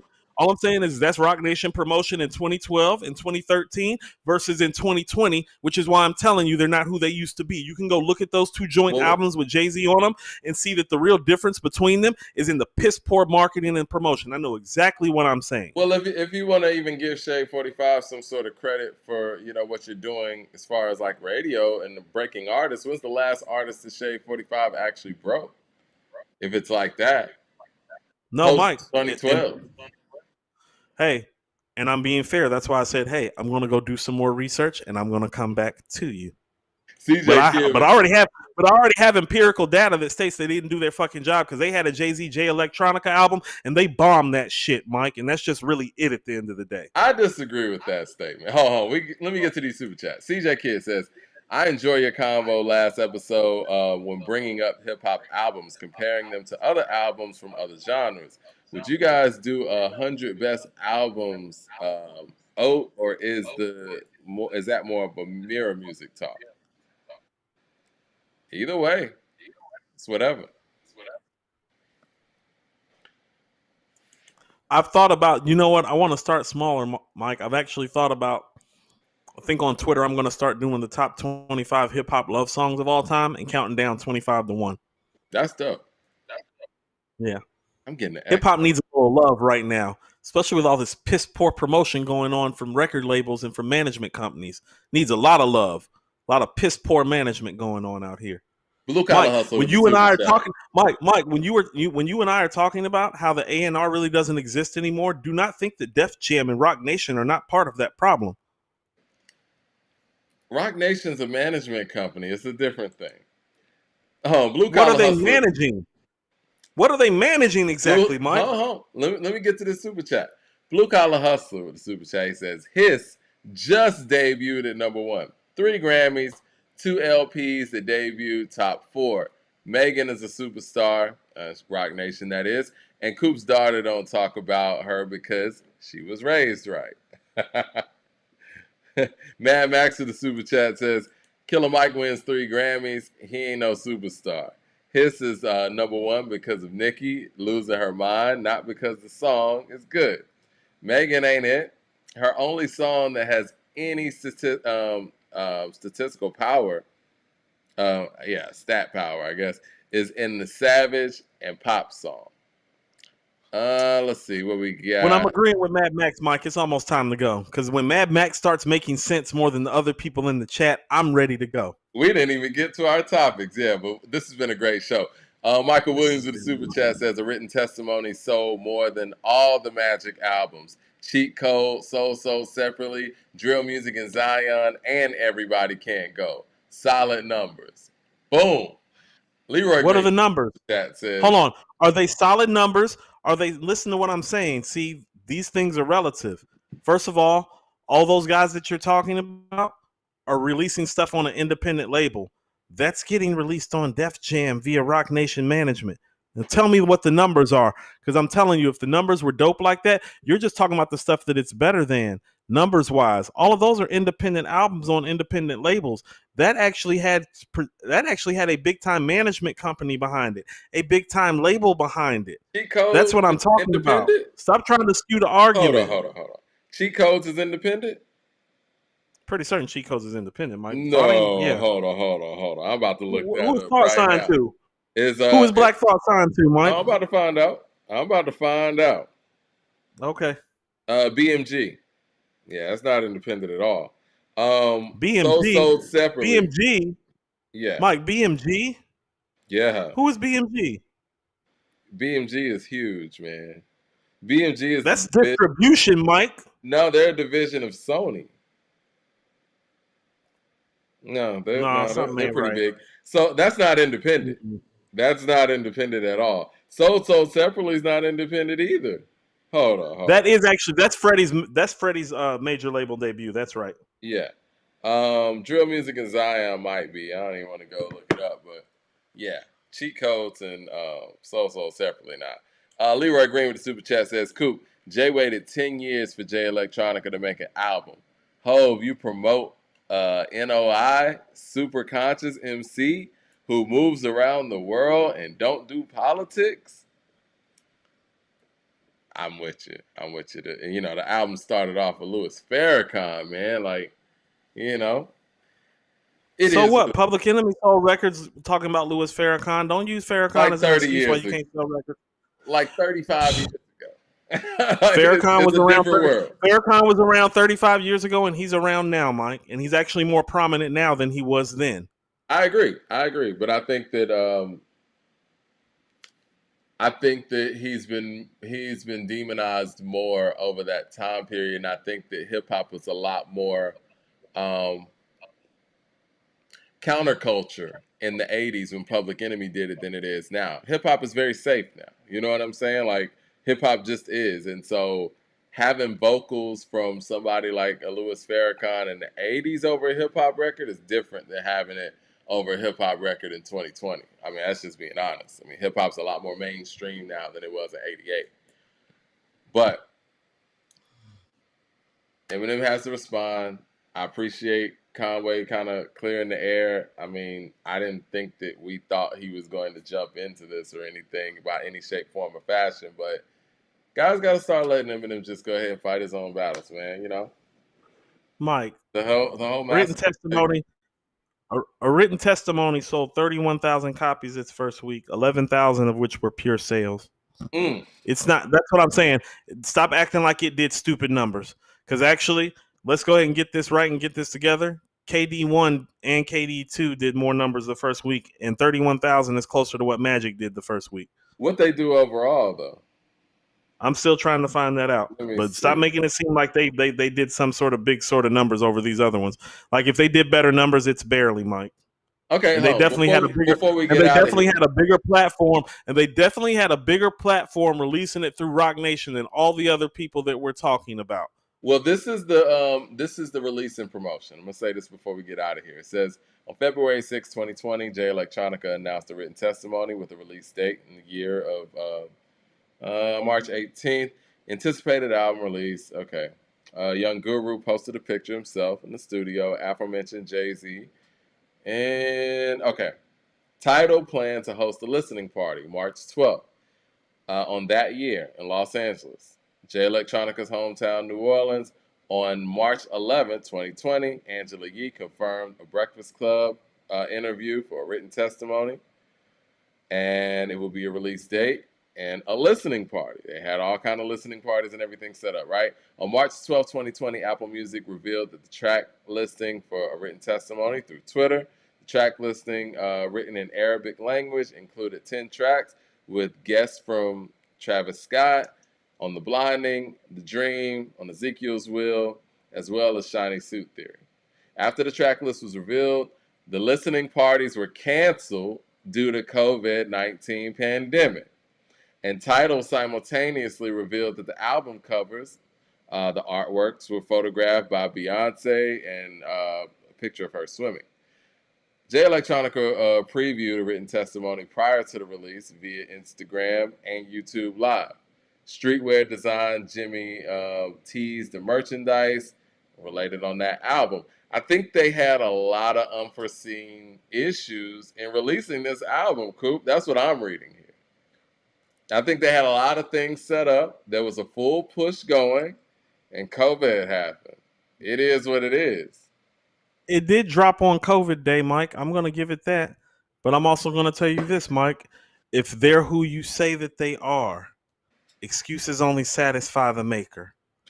So you can keep making excuses for them if you want to. Nobody could see that coming. It's like, Mike, even for the promotion and the rollout, were they mentioning Jay-Z in it? Because that would be the biggest failure that they made, pandemic or no pandemic. Did they market and promote this album as a J Electronica album featuring Jay-Z? It's an easy yes or no. And if the answer is no, they failed, they fucked up, the end. Well, you don't have Jay-Z. You don't have Jay-Z for a whole album and not promote it, Mike. I'm sorry. I'm gonna say this, and I said this when the album dropped, and even after the fact. I speculate that, because Jay-Z has that string of #1 albums, I think that Jay didn't put his name on this album because of the content and because of the fear that it might not end up being #1. And I think that that's why he didn't put his name on it, and they didn't market it as a album featuring Jay-Z. And I also think that J Electronica, being who he is and how long we waited for this album, they wanted him to appear to stand on his own too as well. Mike, all I heard was politics as usual. Oh, no. It's always politics. So even look, when you want to get your record played on Shade 45, it's politics. So listen. So what you just told me is that. What you just told me was that the powers that be, and maybe even the man himself, were more concerned about his streak of #1 albums than marketing and promoting this album properly, Mike. That is a failure in business. They took a chance. When you were more worried about your legacy, as in the things that you have done instead of what's in front of you, that's not how businesses are ran, Mike. And you know that. But so it's a failure anyway, on every level or any way you want to break it down. They failed. Listen, I'm not mad at the notion where it's like, look, I don't want people to feel like this album is going to be carried by me either. You know what I'm saying? Like, this is his album, and I don't want to take away from that. And I can see that point. Like, but it wasn't his album, Mike. He smoked them on the album for half the tracks. How many songs is Jay on that album? Most of them, Mike. And he has the better verses on most of the song. Like Ghost of Soldier Slim is probably the best verse on the album. And that's Jay-Z's verse that I'm talking about. The Never Ending Story, Jay-Z had the better verse on there.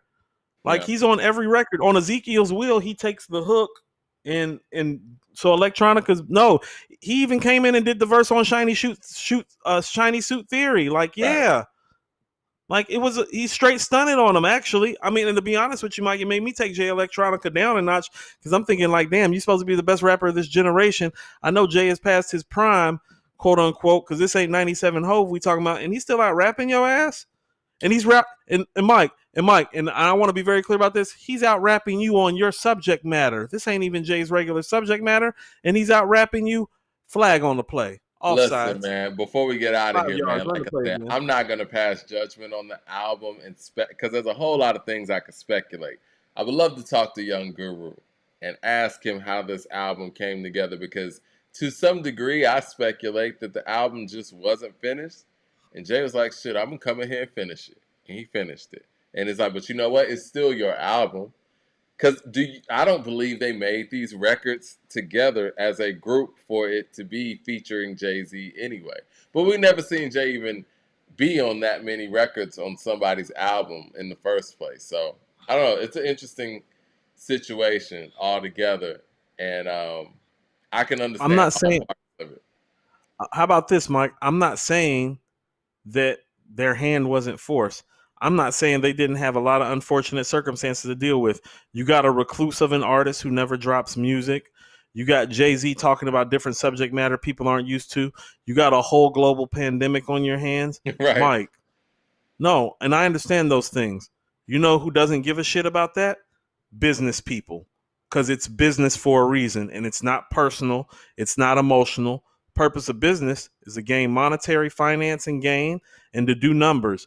And the reality of the matter is, for everything that they were faced with, nobody cares about that shit because that's how business is. Some days are different than others. Some projects are different than others.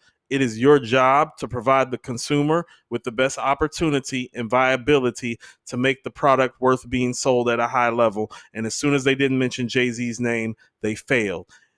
In spite of all the circumstances. And I feel sorry for them. That is a misstep, I think. You know what I mean? Depending on what they were attempting to do. But just like we do in sports, you know, when somebody loses and, you know, let's just say like even in that Super Bowl with the Giants and the Patriots, Asante Samuels catches that would-be interception, Patriots win, right? Or even when the Patriots in Seattle played. That little play that Seattle pulled in the goal line. Like, we got to factor those things in. And I think that just telling the whole story about how a written testimony panned out, it is important. I mean, it's more involved than them just dropping the ball, even though there are some things that they could have done better. But it's a global. No, I get what you're saying. I like the Asante comparison. I don't like the Seattle comparison because the Seattle comparison, that was the dumbest play in NFL history. Yeah. Tom Brady should have 6 rings. Yeah. But he got 7. That would have been 3 losses in a row. That would have been it would have been 3 and then 3. Yeah. And all Mike, right, well, let's get just real quick, Mike. He went 10 of 14 for 172 yards and 2 touchdowns in that fourth quarter of that game, too. He went 10 of 14 for 172 yards and 2 touchdowns in the fourth quarter against a secondary where 3 of the guys in the secondary are going to the Hall of Fame. He's the greatest football player who ever lived, even when he's about to lose. Right. Before we get out of here, I do want to tell you my Usher take that I was kind of holding on, right? I read an want to. We article. Huh? go ahead. I read an I feel like article. we should give. Go ahead. No, I'm sorry. I read an article where they were basically saying that Usher's performance was going to be an ode to black music and Black History Month type thing, and I'm like, he ain't got the Super Bowl records. I don't want to hear Usher go out there and do no goddamn James Brown, Michael Jackson impression. No, give me your records. I think that's a cop out. I don't want to see no Jackie Wilson. I don't want to see that. I want to see 4 or 5 Usher records. You hold it down. Don't sit here and lean on other people's catalog. I don't want to see that. And Mad Max, you're going to think I'm crazy, but that will prove my point. That will prove what I said weeks ago. He ain't got the Super Bowl catalog. Because the songs that are big for him, we like. But does the Super Bowl audience like? And if they're even talking about him using other black artist shit, it answers that question for me. How about this, Mike? If he starts off the show, because he's an excellent dancer and one of the best dancers of his generation and any generation, if he starts off the show paying homage to Michael Jackson by maybe like let's say the Super Bowl show starts, Mike, and Billie Jean comes on and he hops on the stage and does like the Billie Jean dance routine right quick and then goes into his set, I'm okay with that. Okay? I'm okay with that. Not singing the song, Mike, just like boom, boom, boom. Like if he does that and then goes into his set, I'm cool, Mike. But if he sets up here and does like, Billie Jean, Get Up by James Brown, like no. Too. I was about to say, I don't think he can do Prince, but he can try. I'm being honest. I'm not being shady because he's my guy. It's about to be karaoke He time. I'm about to say he really doesn't have any of like he doesn't have a Prince bag. He has more of a Michael Jackson, James Brown bag, is what I'm saying. And so if he wants to get in the Michael Jackson, James Brown bag right quick to pay homage on a dance level, Mike, on a dance level, as in play one of James' biggest, like play the big payback right quick, play Billie Jean right quick and dance to it, I'm cool with that. But if he don't do his own records, Mike, I'm going to tell you that you're right and that you were right all along. He's got to do 4 of his own records. I'm sorry. I don't. At least 3. At least 3, Mike. Because if that's really true, because if that's true, then we already know that one of the records is getting scrapped if he's doing some sort of Black History Month tribute. And the Super Bowl's always in February. When the fuck did we start doing Black History Month tributes in the Super Bowl anyway? These white people don't care about us at the Super Bowl anyway. And be like, who is this Negro? What is this Negro doing? If you ain't got 4 records that could be performed at the halftime show, you shouldn't be up there. You were questioning whether he should be up there, Mike. It does give you some credence. You know what? You want to know what some of your best takes are? They're the Super Bowl takes, Mike. I was like, Kendrick's coming, Mike. And you're like, no, he's not. He don't have no music. KC1 with the super chat says, I've never seen Beyonce's talent. I think that she stole Amarie's whole style. Plus, I'm from Janet, Mariah, and Whitney's era. I mean, listen, man. I mean, whether you like Beyonce's music or not, you see her on that stage, you watch that Coachella performance from beginning to end, you see talent. Hey, look here, Mike. But Amarie's first album, All I Have, Nothing Like Loving You, Talking to Me. Yeah. I mean, be clear. I mean, yeah, they ripped. And when I say they, Columbia Records, who both of them were signed to, and Amarie was working with Rich Harrison. They let Beyonce take her sound. I don't know if they signed Amarie to be able to have access to her and Rich Harrison and what they were doing, but yeah, they carried. It's really more. Her.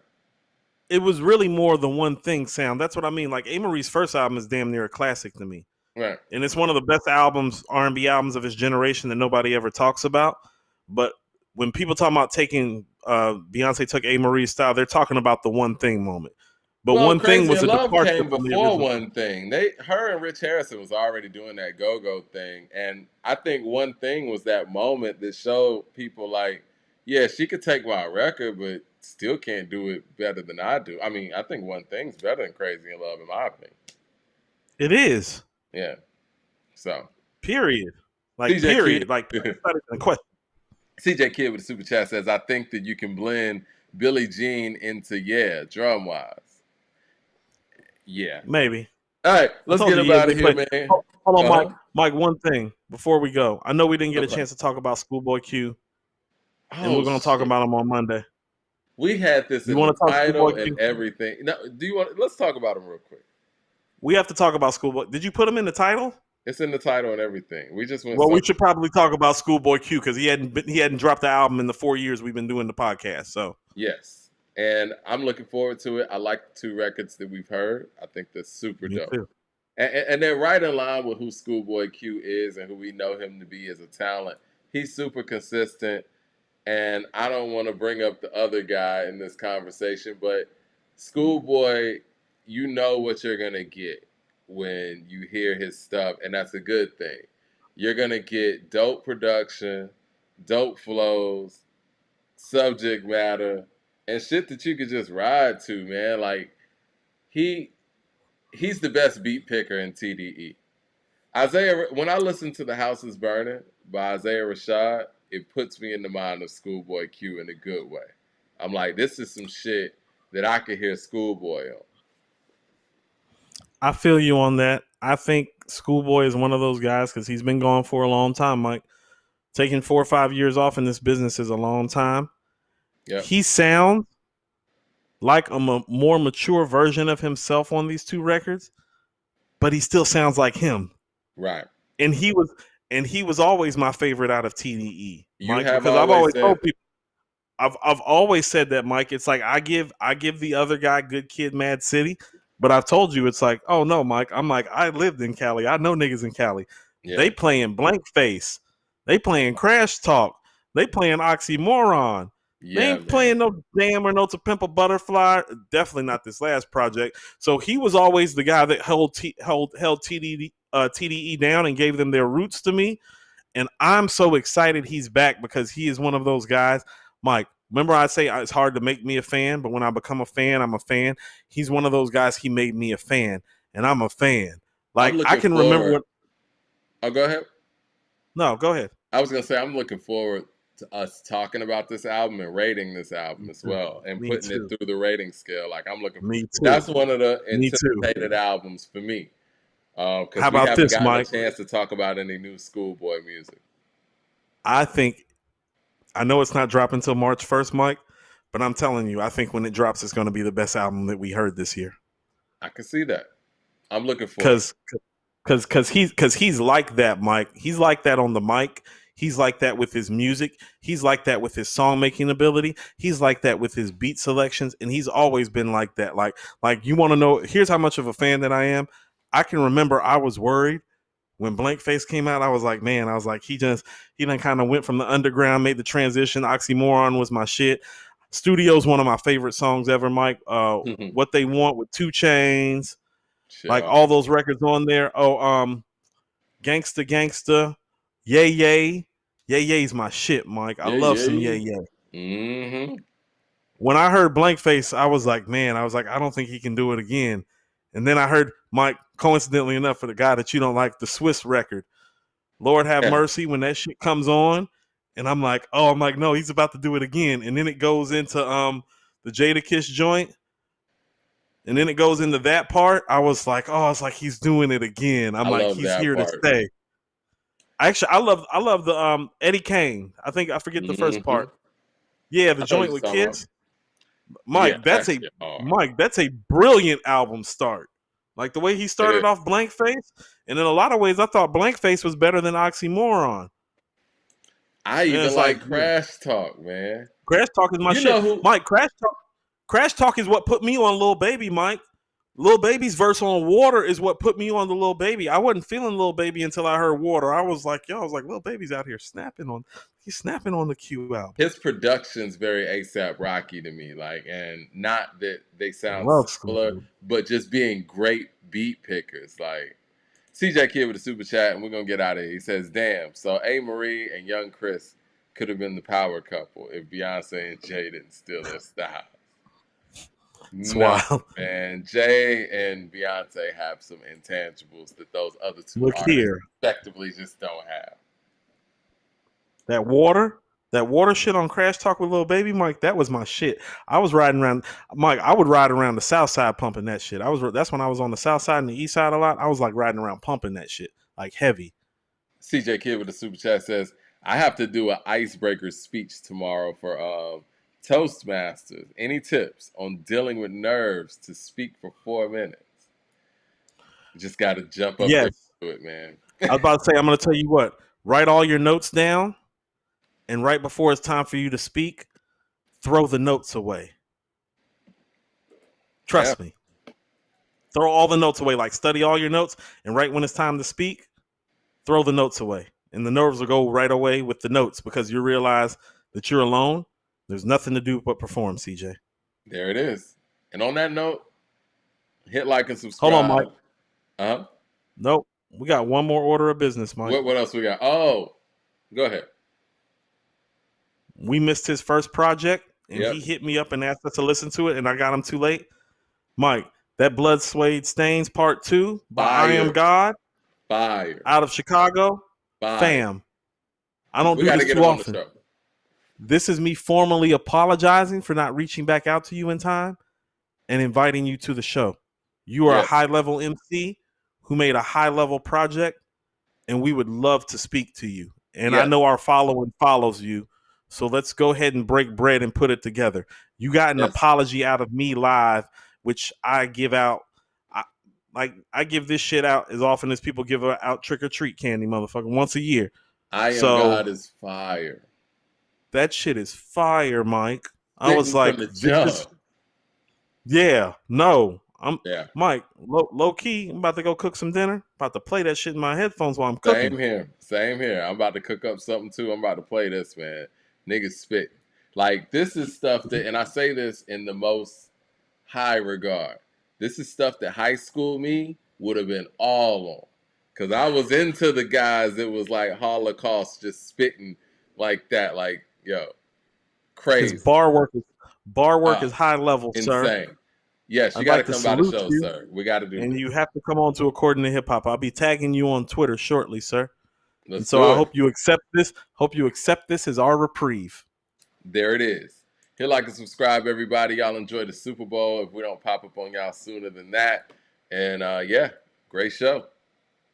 Salute.